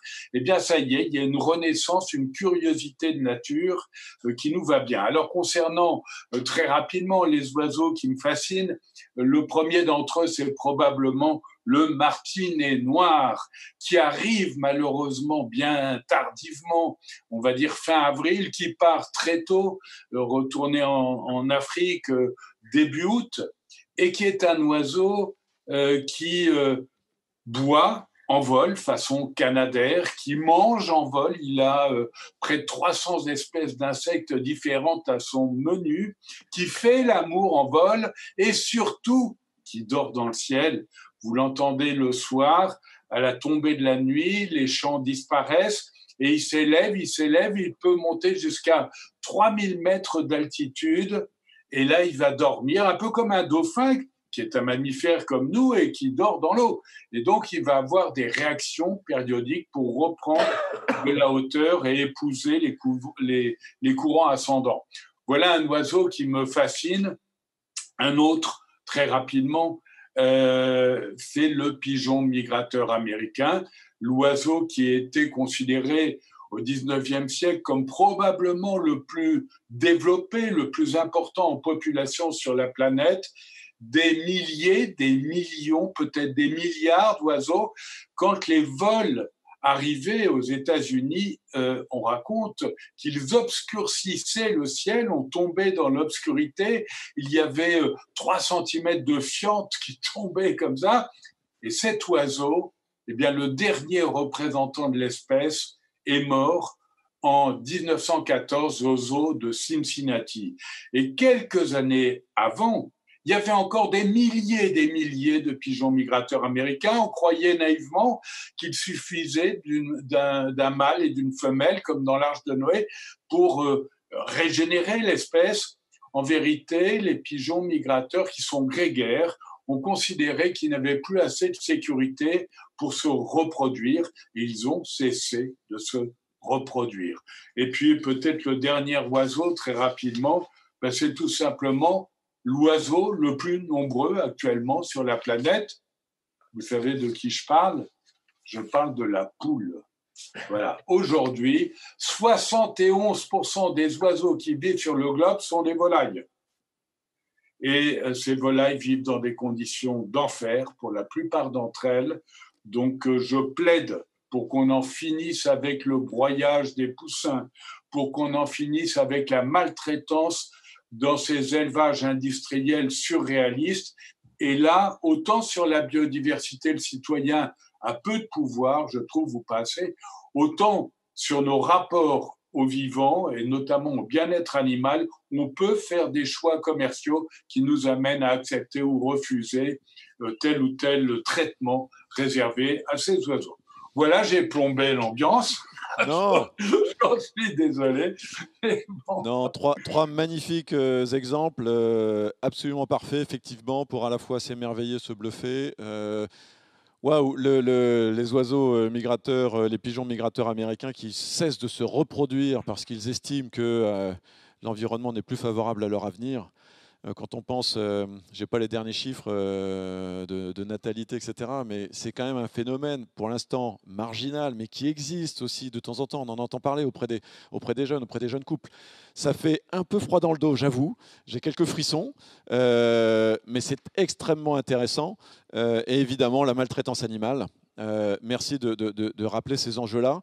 Magnifique, Alain Bougrain-Dubourg. On était ravis de démarrer cette semaine avec toi notamment. Je crois que Gilles Boeuf nous a retrouvés, justement. La transition est toute trouvée.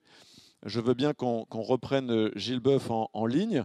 Évidemment, Léa Falco, Emmanuel Huette, si vous voulez dire un dernier mot, je vous en prie, on vous prend à l'antenne. Mais de toute façon, restez tous avec nous. On a prévu de passer un moment en entretien grand angle, parce qu'on a improvisé des espèces de séquences comme ça, parce qu'on se prend pour une chaîne de télé maintenant à Biomime Expo. Donc, encore une fois, merci pour votre bienveillance. J'en profite pour dire absolument désolé. Il fallait bien qu'il y ait un petit couac au démarrage. Il y a eu quelques problèmes de connexion. Tout est réglé, Élodie ? Tout est réglé sur les problèmes de connexion. Bon, c'est super. Désolé, vous êtes acharné sur le code, mais c'est bien comme ça que ça marche. Hein. Je rappelle le mode d'emploi. Vous vous inscrivez, c'est le billet qui vous ouvre, avec le lien dans le billet qui vous ouvre le canal. Le reste du site web avec les boucles vidéo, etc. est accessible, mais c'est comme ça que ça marche. Et ça marche maintenant. Désolé d'avoir eu quelques minutes de retard à l'allumage. Il fallait bien que ça arrive. Gilles, on reprend avec toi. Merci beaucoup. Oui, rebonjour. Rebonjour. Donc, pour ceux qui ont raté le démarrage, Gilles nous a dit déjà, Gilles Boeuf, qui est à nouveau, je veux bien les 2-3 diapos pour introduire Gilles Boeuf, s'il vous plaît, qui est à nouveau président du CBIOS, parce que ça a démarré cette histoire en 2014. Gilles nous avait fait le plaisir d'essuyer les plâtres, en tout cas de lancer le mouvement en étant le premier président du CBIOS. Ensuite, tu as été accaparé par tout un tas, et encore aujourd'hui, d'autres responsabilités. Antonio Molina était le dernier président en date, et tu as pris le relais dernièrement. Actuellement, donc président du CBIOS, professeur à Sorbonne Université, après avoir été professeur dans bien d'autres grands établissements, conseiller de plusieurs ministres évidemment, président du conseil scientifique de l'Agence française de la biodiversité, etc., etc. On t'a proposé, si tu veux bien Gilles, un petit exercice, parce que ce qui est très frappant quand même dans l'époque que nous traversons, c'est que probablement on redécouvre en tant qu'espèce humaine à la fois notre communauté de destin en tant qu'espèce et probablement aussi notre communauté de destin avec, le terme est affreux, mais le vivant non humain. Je déteste ce terme-là, mais ça traduit quand même assez bien les choses, c'est-à-dire avec l'autre vie. Donc comment analyser la situation actuelle, et là aussi, pardon, c'est comme pour Alain Bougrain-Dubourg, avec le recul de ton expérience, l'évolution des choses, sur cette idée que nous avons probablement une communauté de destin entre la biodiversité et l'homme. Merci beaucoup, Gilles. Bonjour à tous. J'arrive là, j'étais à Lyon il y a quelques minutes pour faire un exposé sur eau et biodiversité. Et je rappelais qu'un bébé humain à la naissance, c'est 3/4 d'eau liquide. La première molécule du vivant, bien avant encore l'ADN et l'ARN, c'est l'eau liquide. Tous les êtres vivants, ce sont des cellules. On a 3 maîtres mots. L'humain, comme tout à l'heure, le pigeon américain dont parlait Alain, hein, ou bien le poisson-chat, de l'eau liquide, des cellules et du sel. Voilà, ça c'est le vivant partout. Et cette communauté que tu évoques là, Alain, évidemment, je rappelle que chacun d'entre nous, regardez votre prochaine prise de sang, j'adore dire ça. Il y a sûrement des médecins qui m'écoutent là parmi la communauté de nos préoccupations. Vous trouvez dans un sang humain, où que vous soyez, garçon, fille, grand, petit, vous avez 140 millimoles de sodium et 105 millimoles de chlorure, quelques millimoles de potassium. C'est quoi ce truc? Ça vient d'où?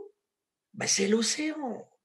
Et quand je parle d'eau liquide, c'est ce que je racontais tout à l'heure à nos amis de Lyon, je remontrais effectivement que cet océan, d'abord la Terre quand elle se forme, maintenant c'est bien daté, au muséum on a beaucoup travaillé là-dessus, on a pas mal de méthodes différentes qui sont cohérentes. Ça c'est la science. Je vais en parler un peu de la science. Comment on l'a maltraité depuis 6 mois la science aussi. Hein. On a confondu le fait scientifique avec des opinions. Sur le coronavirus, c'est absolument évident, je vais y revenir. Et c'est justement ce qu'on ne veut pas faire avec nos histoires de biomimétisme. Aller chercher des faits scientifiques avérés, les scruter, les observer, les aimer, s'en émerveiller aussi, Alain, c'est très très bien. Hein, mais je te suis entièrement, il n'est pas question de trouver qu'il y a des beaux et des moches, et puis qu'il y en a utiles et pas utiles. D'ailleurs, ça veut dire quoi, utilité? Je dis souvent, alors, animal nuisible, là on les connaît bien, ce sont des choses que les dieux ont inventées bien avant que les humains apparaissent, pour les emmerder quand les humains apparaîtraient.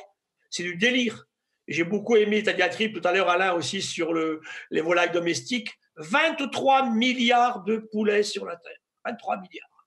On en bouffe beaucoup trop, bien sûr. Hein. Puis il y en a d'autres. Et comme a dit Alain, dans des conditions immondes, ignobles. Comment est apparu le coronavirus? Je vais y revenir tout à l'heure. Et c'est là que cette pensée biomimétique, cette pensée philosophique qu'on a évoquée, elle est très importante. Alors d'abord, il faut le dire, le biomimétisme, ce n'est pas une science. Hein. Je vais parler un peu de science, ce n'est pas une science. C'est une façon de voir les choses. Quand Janine Bénus sort son ouvrage, ça fait un peu plus de 20 ans, c'est pas si vieux que ça, hein, c'était 1997. Qu'est-ce qu'elle fait? Elle n'invente pas le biomimétisme. Elle remet en musique, dans un ouvrage entier, quelque chose qui est de réfléchir sur ce qu'on a fait depuis la nuit des temps sur ces questions d'observation du vivant. Mais observation dans un profond respect. Et c'est ce qu'on ne fait pas aujourd'hui, bien évidemment. Hein. Donc aujourd'hui, le vivant, c'est de l'eau liquide, c'est du sel et des cellules, depuis toujours. Et ça, on l'a oublié. Pourquoi? Parce qu'on n'enseigne plus. Hein, moi qui suis parti un peu de mes laboratoires pour aller voir des cabinets ministériels, ou de plus en plus maintenant des entreprises, petites et grandes, c'est mon discours de tous les jours. Ce que je vous raconte là, ça fait 4000 ans qu'ils le savent en Inde, que l'humain n'est pas à côté de cette nature. Il est dedans. Récemment, ça va me faire sourire Alain, on me demandait, mais est-ce que le colibri sait qu'il est un dinosaure?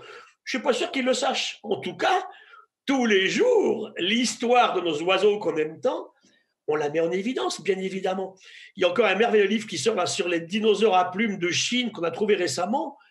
Les plumes, les couleurs. Ils inventent bien avant nos oiseaux actuels un sang thermorégulé, température constante, les plumes, les pontes évidemment, bien sûr, et puis les couleurs de nos oiseaux. Donc vous voyez que tout va être incroyablement lié. Mais tout ça vient d'eau, de sel et de cellules. Donc ça, c'est le b.a.-ba du système. Alors la question qu'on peut se poser souvent, on me pose souvent la question, pourquoi autant d'espèces différentes sur la Terre? D'abord, il y en a combien? Bon, j'ai présidé 7 ans cette grande maison que vous connaissez bien, qui s'appelle le Muséum national d'histoire naturelle. Des lieux comme ça, il y en a, allez, moins de 10 au monde. Deux à égalité, qui sont les premiers musées d'histoire naturelle au monde, Londres et Paris. Paris et Londres en compétition toujours. Hein. Il y a les Anglais, la perfide Albion d'un côté, la France de l'autre, les pays latins. Et ce qui est intéressant, c'est de voir que cette culture de musée d'histoire naturelle, elle n'est pas latine du tout. Il n'y a aucun grand musée dans les pays du Sud. Il n'y en a pas en Grèce, il n'y en a pas en Espagne, il n'y en a pas en Italie. Il y a des petits trucs, hein. Mais des musées à l'échelon de Londres et Paris. Alors ça commence maintenant à venir. Alors les États-Unis, bien sûr, ont fait toujours plus fort et plus grand parce qu'ils avaient des sous. Donc le musée américain, c'est le plus grand au monde, c'est la Smithsonian à Washington. Eux, ils ont racheté des collections de pays entiers. Hein. Et aujourd'hui, ils ont 110 millions d'objets dans leur collection. Base pour le biomimétisme, on va y revenir tout à l'heure, c'est un grand musée. Et puis Londres et Paris, on a à peu près équivalent à 70 millions. La première plante, Alain, en herbier à Paris, c'est 1605. Tout début 17e, quelqu'un colle des feuilles sur une feuille, et puis voilà, avec des feuilles, des fleurs, et puis c'est la première plante mise en herbier. Ils vont commencer à se développer comme ça de gigantesques, qu'on appelait à l'époque les herbariums, hein, les herbiers. Tous ceux qui ont fait des sciences naturelles savaient que les enfants, on nous apprend à 7-8 ans, faites votre petit herbier. Apprenez à reconnaître au bord des chemins la chicorée, la germandrée, des choses comme ça en France. Ben, ça se perd tout ça. Et là, avec Alain, on a un vrai combat, Alain Bougrain, c'est de ramener ce naturalisme aussi à l'école. Et ça me fait beaucoup de mal. Une grande partie des problèmes, Alain les évoquait tout à l'heure, sur la question de la consommation de ces animaux, mais c'est aussi un manque d'éducation incroyable. On connaît bien le monde agricole tous les deux avec Alain et on le défend. Sans agriculture, il n'y a pas d'humanité. Mais quelle agriculture? Et moi, quand j'étais gamin, on est dans la même génération avec Alain, hein, j'étais à la Pointe Bretonne dans le Finistère. Tous mes amis fils de paysans, pas d'exploitants agricoles, de paysans, eh bien, ils connaissaient tous les oiseaux de leur champ. C'est fini, ils ne connaissent pas. Et je ne parle pas des papillons ou des scarabées, ils ne les connaissent pas. Donc, il y a un énorme problème d'éducation. On a coupé le système pour un paysan, mais il est dedans tous les jours. Gilles, tous les jours. Gilles, et là, c'est vrai qu'il y a un énorme effort à faire d'éducation, depuis les tout petits. Et moi, j'aimerais beaucoup aujourd'hui que dans nos grandes élites intellectuelles, enfin, c'est eux qui se prédisent comme ça, qui se prénomment comme ça, à Polytechnique ou bien à l'ENA, on ait des cours d'écologie et qu'on apprenne à reconnaître nos oiseaux et nos papillons. Gilles, donc c'est ça, effectivement, qui doit revenir. Gilles, dans l'harmonisation avec les milieux dans lesquels on est. Une mare, je suis désolé, c'est pas un futur parking, ni un lieu de décharge ou une poubelle. Comment est-ce qu'on la considère? Et je vais même piquer un petit coup de gueule contre les écolos. Petit garçon, si je suis avec vous aujourd'hui, c'est les extrémismes. Hein. C'est parce que petit garçon, j'ai toujours élevé des têtards de grenouilles pour avoir des grenouilles. C'est interdit par la loi aujourd'hui. C'est lamentable. Pourquoi? Parce qu'un petite fille, un petit garçon qui élève des têtards, Il les regarde, il les observe, il les scrute. C'est pas facile les aime. d'interrompre Gilles Boeuf, mais Gilles, s'il te plaît, tu parlais effectivement de ces collections immenses et magnifiques du muséum. On aura le plaisir d'échanger jeudi. On parlera de paléobiomimétisme parce que dans ces collections du muséum, la vie du passé nous inspire encore aujourd'hui. Mais je voudrais que tu reviennes, tu l'as un peu abordé tout à l'heure, sur le lien que tu fais aujourd'hui entre la maltraitance vis-à-vis de la biodiversité et l'émergence de pandémies mondiales et comme celle du Covid-19 qu'on connaît aujourd'hui. D'accord, je reviens une seconde à ce que je disais à l'instant. Bien sûr. Jamais c'est une petite fille qui galivait des têtards qui a fait disparaître des mares. Hein. C'est les parkings sur les mares et puis c'est les pesticides, herbicides, insecticides partout. Revenons à de la mesure. Scruter la nature nous demande d'aller y faire un tour avec un profond respect. Mais on peut élever des grenouilles, bien sûr. Et les grenouilles disparaissent en ce moment, pas du tout liées aux enfants. Alors, pour revenir à ta question, ça me fait un peu sourire le terme de paléobiomimétisme. Ça, c'est un peu l'arrogance de l'humain actuel. Ben, évidemment, ça a toujours existé. Évidemment. On ne l'a pas inventé en ce moment. Hein. Quand je regarde des fossiles, vous savez ce qui s'est passé avec les fossiles? Moi, je l'ai vu en paléontologie. C'est que pendant très longtemps, jusqu'à une époque récente, un fossile, c'était un caillou. C'est récent que des chercheurs paléontologues, maintenant ça a complètement changé, hein. Nous, biologistes actuels, on ne peut pas faire un travail sans des références au passé, et l'inverse est vrai aussi.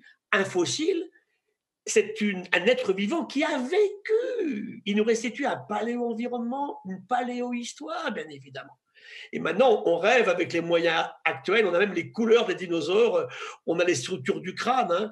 Récemment, grâce à des scanners que nous avons pu acquérir il y a quelque temps, on a retrouvé dans un poisson de 400 millions d'années une encéphale, un cerveau intact. Ça, on ne le voit pas sur un fossile de l'extérieur. On les passe au scanner et vous sortez des choses qui vous racontent des histoires incroyables. On comprend sur des fossiles l'apparition des mâchoires. Le mâchoire, c'est vraiment le prédateur. On attrape quelque chose, hein, les oiseaux, les mammifères, les poissons. Regardez les gueules de certains animaux. Hein, le fameux tyrannosaure qui a tellement plu à Paris l'an dernier, la mâchoire, des dents de 30 cm, plein. Eh bien, ça, c'est une invention du vivant. Il y a, je ne sais pas si vieux que ça, au moment du Cambrien. On passe des agnates, animaux sans mâchoire, aux animaux à mâchoire. Mais avant, les invertébrés avaient inventé des choses incroyables. Hein. On parle souvent des libellules, la Biomimexpo. Donc, bien sûr, il y a un paléomimétisme, puisque depuis que la vie existe, c'est évident. Je vais revenir un tout petit peu, Alain, sur le plancton marin. Parce que pour moi, c'est l'origine de tout, en fait. Tara Océan. Mes amis de Tara décident de lancer ces expéditions. On est en 2009. Entre 2009 et 2013, on va faire un tour du monde, 4 années. Ils vont nous ramener 600 000 séquences d'ADN d'êtres vivants qu'on ne connaissait pas. Qu'est-ce qu'on regarde dans ce tour du monde? Les 3 premiers mètres de la surface de l'océan. Et on ramène des milliards de virus, des millions de bactéries et des centaines de milliers de protistes. C'est ça la vie au départ. Hein. Alors là, tout à l'heure, on a dit la Terre, 4-6 milliards d'années, la vie, allez, 3,90, allez, 4. 4 milliards d'années, la vie apparaît. Alors, on n'a pas de fossiles de cette époque-là, au Groenland, mais on a des traces de terriers, d'activité biologique. Donc, il y avait des êtres vivants, des bactéries, des choses comme ça. Et les cyanobactéries, vers 3,6, 3,7 milliards d'années, inventent le plus fabuleux système du vivant qui s'appelle la photosynthèse, qui peut ne se faire que dans l'eau. Il n'y a pas de photosynthèse sans eau. Donc, deux solutions, ou on est dans une mare ou dans l'océan, on a de l'eau à l'extérieur, ou si on est sorti, même dans un désert, on a de l'eau à l'intérieur. Et voilà pourquoi l'obsession du vivant, quand il quitte l'océan et les eaux continentales, c'est de garder son eau à l'intérieur. Et ça, rappelez-vous, c'était la cause numéro 1 de la mortalité des enfants. Pendant des milliers d'années, nos enfants mouraient de déshydratation, tout bébé. C'est là qu'on a fait des progrès gigantesques, bien sûr. Donc, on revient encore au rôle de l'eau dans tout ça. Donc, Tara nous ramène 600 000 séquences d'un milieu, on ne connaissait pas 300 000. Et là, on va regarder les relations entre ces êtres vivants. Les virus, bactéries, protistes. Une protiste, c'est quoi? C'est une grosse cellule à noyau, les microalgues, mais les levures aussi. Alors, nous qui sommes français ici, il n'y a pas de français sans les levures. Parce que sans levure, il n'y a pas de pain, il n'y a pas de bière, il n'y a pas de fromage, il n'y a pas de vin, il n'y a pas de français. Donc, vous voyez quand même que c'est important. Hein. On aime les oiseaux, les mammifères, mais il ne faut pas oublier le reste. Hein. Et je pense que c'est une grave erreur qu'on a eue pendant les 50 derniers, les années écoulées récemment, c'est qu'on a fait de la biologie et de l'écologie sans les micro-organismes. Et là, je vous encourage à lire 2 livres merveilleux. Je ne sais pas si Alain les a lus. Le premier, il est écrit par Marc-André Sellos, qu'on aime beaucoup, 2 profs au muséum. Il s'appelle « Jamais seul ». Il raconte la communauté de vie entre un arbre et les micro-organismes du sol. On revient à ces bactéries, ces protistes, ces virus que j'évoquais tout à l'heure. Montrer l'importance. Si je regarde le génome humain d'aujourd'hui, on a dit 29 000 gènes. Le coronavirus, 15. Il nous emmerde avec 15 gènes, le coronavirus. Le coronavirus est apparu durant l'été 2019. Il n'a pas du tout été inventé par un laboratoire. Arrêtons les fake news et les conneries. Je ne dis pas qu'on ne puisse pas bricoler un génome de virus. Là, on n'en a aucune preuve de rien du tout. On l'a beaucoup regardé. Par contre, ce qu'a créé l'humain, c'est les conditions d'apparition de ce virus. J'en parlerai un petit peu tout à l'heure. Bon, je reviens à mon micro-organisme marin. Toute la vie est partie de là, en fait. Un corps humain, tous qui m'écoutaient, c'est moitié de bactéries sur nous et dans nous. Et Tara nous démontre que quand il regarde les relations entre ces micro-organismes, eh bien, il y a infiniment plus de mutualisme, de commensalisme, d'entraide, de symbiose que de compétition.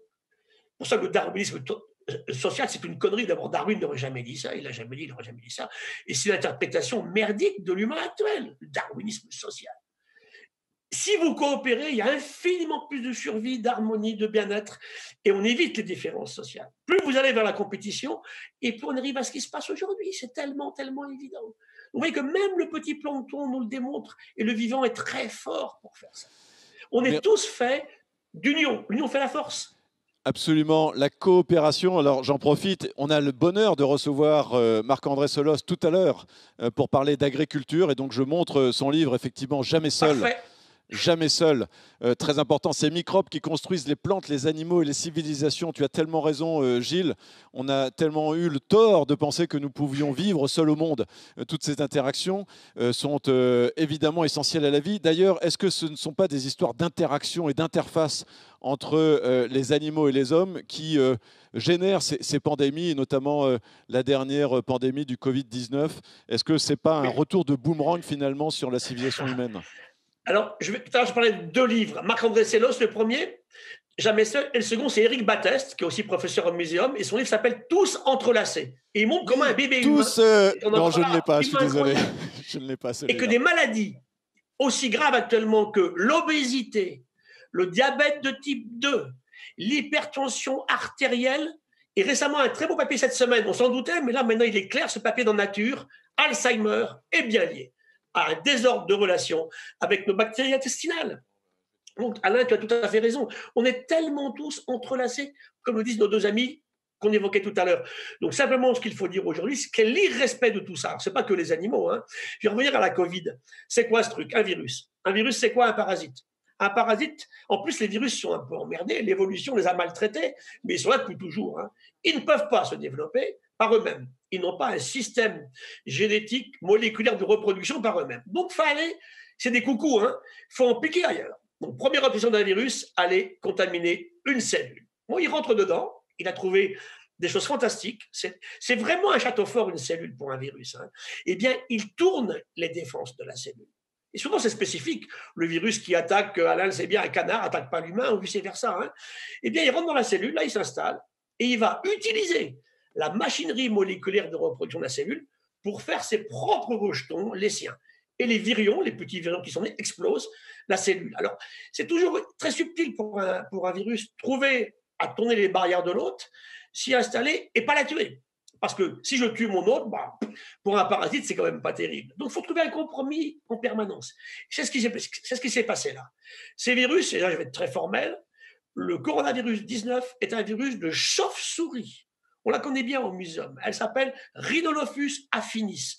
Elle est quasi exclusivement chinoise, dans les grottes chinoises. Ça fait 20 ans que mes collègues du muséum vont voir les grottes chinoises avec nos collègues chinois. Vous savez, ce n'est pas un qu'on a trouvé. On en connaît au moins 400 et n'a probablement des milliers. Seule solution, foutre la paix aux chauves-souris. Arrêtons d'aller les emmerder, d'aller les chercher dans leurs grottes, de les sortir vivantes. C'est ça qui est monstrueux. Alain évoquait les élevages d'animaux domestiques, mais rendez-vous compte que maintenant, ce qu'on fait, sur le même marché, vivant, dans des cages superposées, vous avez des mangoustes, des civettes masquées, des pangolins, des chauves-souris. Ben voilà le problème. Et qu'est-ce qui se passe? Et ben, dans cette promiscuité-là, il y a des échanges. Vous savez, un virus, il change 4000 fois plus vite que vous. Il se reproduit en permanence partout. Il a une obsession sur reproduire. Donc, dans les forêts tropicales humides, bien avec de la biodiversité, ce qu'on appelle l'effet dilution. C'est fondamental pour répondre à Alain Renaudin, c'est que quand vous avez une biodiversité en nombre d'espèces dans une superficie ou un volume, deuxièmement, au sein de ce nombre d'espèces, au sein des espèces, beaucoup d'individus, eh bien, le virus, il a un chemin de croix. Enfin, il n'arrive pas à se démerder parce que sans arrêt, il va trouver des barrières avec des individus qui sont résistants. Si vous amenuisez le nombre d'espèces, si vous amenuisez au sein des espèces le nombre d'individus, vous lui ouvrez des portes. Et c'est ce qui s'est passé ici. Les chauves-souris ont été ramenées sur des marchés. Le virus, c'est une chimère, ce virus. C'est très clair pour nous. Et c'est pour ça que je peux vous dire qu'il est apparu quelque part en 2019. On ne le connaissait pas avant. Et voilà pourquoi il cogne aussi fort que ça aujourd'hui. En gros, il va tuer 1% des gens qui sont malades dans nos pays développés. Donc, l'Europe de l'Ouest, l'Amérique du Nord, l'Amérique du Sud. Infiniment moins en Asie et en Afrique. Il faut se poser des questions. Ils sont plus jeunes, peut-être, c'est même pas certain. Ce qui est clair, c'est qu'on pense maintenant que ces populations-là ont été confrontées depuis une cinquantaine d'années, une centaine d'années, à d'autres coronavirus. Peut-être, probablement de chauve-souris aussi d'ailleurs. C'est pas les mêmes, mais on a ce qu'on appelle une immunité croisée. Et donc, il y a beaucoup moins de mortalité que dans nos populations qui ne l'avaient jamais rencontrée. Donc, deux choses que je vais attaquer clairement. Un, la maltraitance du vivant. Et deux, et surtout, ce qui m'a effaré en tant qu'écologue, et j'en parlais avec Marc-André Sellos aussi, c'est la vitesse de dissémination. En quelques jours. Et avec Robert Cohen, qui est un des grands médecins parisiens, il nous dit, j'ai une carte des premiers jours du démarrage de l'épidémie à Wuhan et des avions qui allaient de Chine ailleurs. C'est spectaculaire. Alors, quand le transport aérien me dit on n'y est pour rien, ça me fait hurler aujourd'hui. Cette mondialisation, ce transport massif de virus, rappelez-vous ces religieux à Mulhouse, rappelez-vous Milano, un avion qui ramène du virus partout. Et bien voilà, Taïwan, ils n'ont pas 10 morts à Taïwan, la Corée 300 morts, ils avaient coupé les vols de Chine le lendemain. On a mis 100 jours. Donc voilà, et je reviens à ce que disait Alain tout à l'heure, cette maltraitance du vivant, l'irrespect des systèmes fait qu'on arrive à ces situations-là. Et là, encore une fois, on pourrait discuter pour le virus sur les questions de confinement ou pas. Il fallait confiner, mais très tôt, pas attendre aussi longtemps que ça c'est clair. Puis en plus, on va confiner les gens malades, pas les gens qui sont sains. Donc là, on a quelque chose où les réactions qu'on a mises en place, puis c'est tout et n'importe quoi. Vous vous rappelez, on nous disait en mars, le masque ne sert à rien. Et maintenant, on veut mettre des masques aux enfants de 2 ans. On se fout du monde. Hein. Gilles, s'il te plaît, merci beaucoup Gilles, c'est extrêmement important et même essentiel ce rappel sur la chute de volume de biodiversité, cette proximité et ces éléments qui sont probablement aussi des éléments culturels qui ont créé en partie et continuent à créer l'essor de ce type de pandémie. Je voudrais juste qu'on remercie Sabine Roux-Bézieux qui doit nous quitter pour sa présence ce matin et pour la Fondation de la Mer, partenaire de Biomexpo et notamment de cette semaine. On va beaucoup parler de l'océan. Depuis que j'écoute Sabine Roux-Bézieux et Gilles Boeuf, je ne dis plus les océans, mais l'océan. Merci beaucoup pour votre présence ce matin et à bientôt. On a jusqu'à 11h15, donc on revient vers toi, Gilles, pour 2-3 minutes, mais peut-être une réaction d'Emmanuel Huette et Léa Falco ou Alain Bougrain-Dumour. Et ensuite, Gilles, si tu veux bien, on revient vers toi pour terminer cette séquence et que, d'une certaine manière, officiellement, tu lances et tu ouvres ce festival du biomimétisme. Peut-être Alain Bougrain-Dumour, Emmanuel Huette ou Léa Falco, une réaction. En écoutant Gilles et son enthousiasme, ça m'amène à évoquer quelque chose de non négligeable. C'est que les scientifiques, pendant longtemps, c'était un peu comme la grande muette. Ils avaient quand même globalement le droit de se taire, où il y avait un devoir de réserve, on va dire. Eh bien aujourd'hui, et ça c'est propre, on va dire, au début du XXIe siècle, on voit que non seulement les scientifiques éclairent la société et l'exécutif, mais ils font des recommandations. On le voit sur le GIEC et on le voit à l'IPBES, c'est extrêmement nouveau de voir que les scientifiques ne se contentent pas de faire un état des lieux, mais ils disent à l'exécutif, voilà ce que nous vous recommandons. Et comme le disait Gilles avec vigueur ce matin à la première heure, eh bien, on ne pourra pas dire qu'on ne savait pas. Les scientifiques, non seulement ont indiqué l'état des lieux, mais font des recommandations. Alors, il reste deux choses de la part de l'exécutif, du courage et de la détermination. Pardonnez-moi, mais on ne voit pas ces deux qualités au rendez-vous indispensable de notre société aujourd'hui. Merci, merci Alain Bougrain-Dubourg. Effectivement, c'est très important ce qui vient d'être rappelé. Pendant longtemps, et notamment sur les enjeux environnementaux, écologiques, climatiques, il y a eu, et merci à eux, une avant-garde qui a tiré le signal d'alarme et éclairé sur les enjeux depuis quelques années, et de plus en plus, c'est nourri aujourd'hui de recommandations et de solutions. Et des problèmes sans solution, parfois, ça crée du déni psychologique, parce que l'espèce humaine, parfois, a cet orgueil de ne pas vouloir considérer des problèmes qu'elle ne sait pas résoudre. Donc ça, c'est très important, effectivement, que les communautés scientifiques proposent des solutions, que les acteurs de la sphère, on va dire, socio-économique réussissent et essayent de les mettre en œuvre. Et effectivement, une forme de leadership politique et de courage. Est-ce que, d'ailleurs, pour clôturer là-dessus, est-ce que les enjeux de biodiversité dans la façon de gérer notre crise actuelle sont à la hauteur en matière de présence dans les médias, dans le discours politique? On a 3 minutes pour terminer avec qui veut sur cette question de la prise en compte des enjeux de biodiversité dans les débats actuels. Oui, je vois une main du côté d'Emmanuel Huette. Alors, ce n'était pas spécifiquement peut-être sur la biodiversité, mais simplement pour dire qu'aujourd'hui, si on partage un constat, et c'est peut-être un petit peu moins vrai d'ailleurs sur le sujet de la biodiversité que celui du changement climatique, puisque comme le disait très justement Alain, c'est un sujet qui est moins palpable et moins facilement mesurable en termes quantitatifs. Je dirais qu'en fait, pour moi, le gros enjeu qui se situe aujourd'hui devant nous, c'est plutôt la réponse à un diagnostic qui aujourd'hui oppose un peu deux façons de voir la chose, qui est de soit continuer dans la même trajectoire en faisant des ajustements à la marge, en misant sur l'innovation principalement, en se fondant sur une croyance en la capacité d'innovation de l'homme pour ne pas remettre en cause nos modes de vie. Et la deuxième tendance est celle de la remise en cause profonde de nos modes de vie vers plus de sobriété dans les usages du vivant, des écosystèmes. Les deux ne sont pas du tout opposés selon moi. Je pense qu'il y a un peu de bon à piocher des deux côtés, mais pour moi, la balance est clairement beaucoup trop aujourd'hui déséquilibrée dans le camp de la première solution que je vous ai présentée par rapport à la seconde.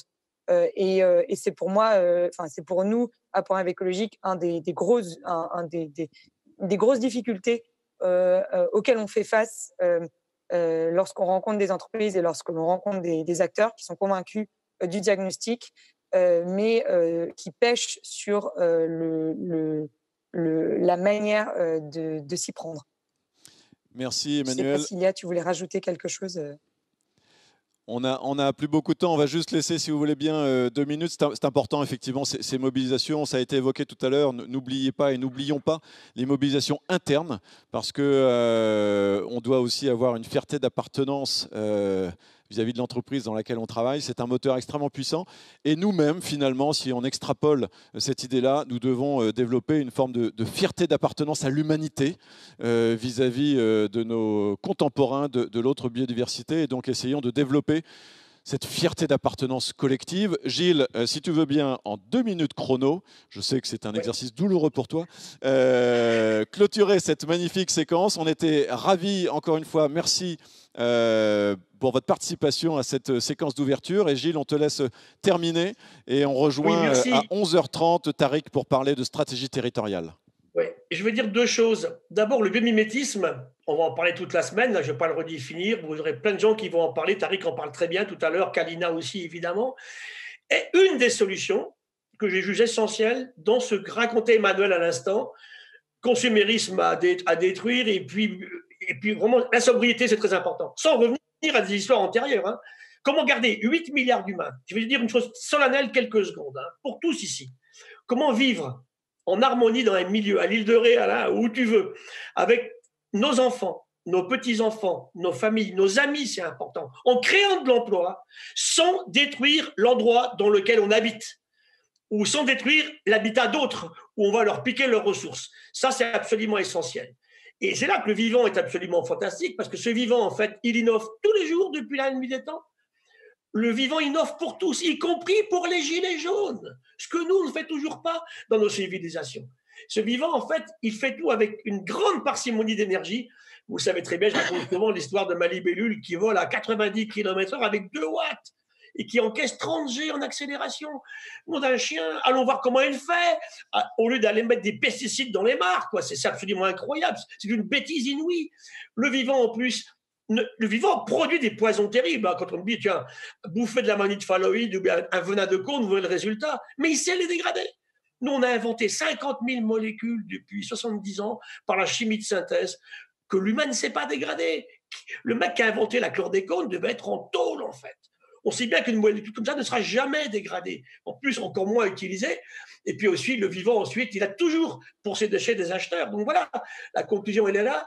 Le vivant fait tout dans des conditions normales, température et de pression. Vous vous rappelez les exercices au lycée. Et le vivant fait tout avec des choses abondantes. Un humain, c'est du carbone, de l'azote, de l'hydrogène, de l'oxygène, et puis un poil de sélénium. Terre rare, mais qu'on sait utiliser avec parcimonie. Donc je finis sur Edgar Morin quand il nous dit finalement, aujourd'hui, la question, c'est que le pire n'est pas certain.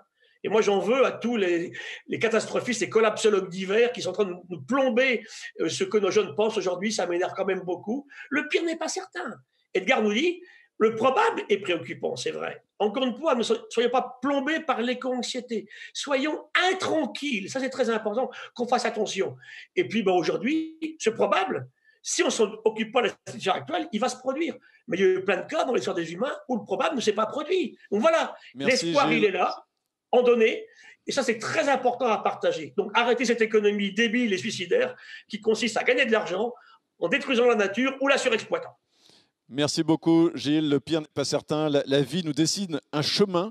C'est évidemment tout notre sujet d'intérêt pour cette idée du vivant comme modèle. On va passer une très belle semaine tous ensemble. Merci encore une fois à nos intervenants invités pour cette première séquence d'ouverture. On se retrouve dans 13 minutes à 11h30 pour parler avec Tariq Chekchak de l'Institut des Futurs Souhaitables et du cabinet de conseil Picaya de stratégie territoriale, parce qu'évidemment, la bio-inspiration, c'est aussi un niveau écosystémique. Donc, restez à l'antenne. Et on se retrouve tout à l'heure à 11h30. Officiellement, Biomime Expo 2020. Merci Gilles, qui vient d'ouvrir Biomime Expo 2020. C'est formidable. Allez, on y va.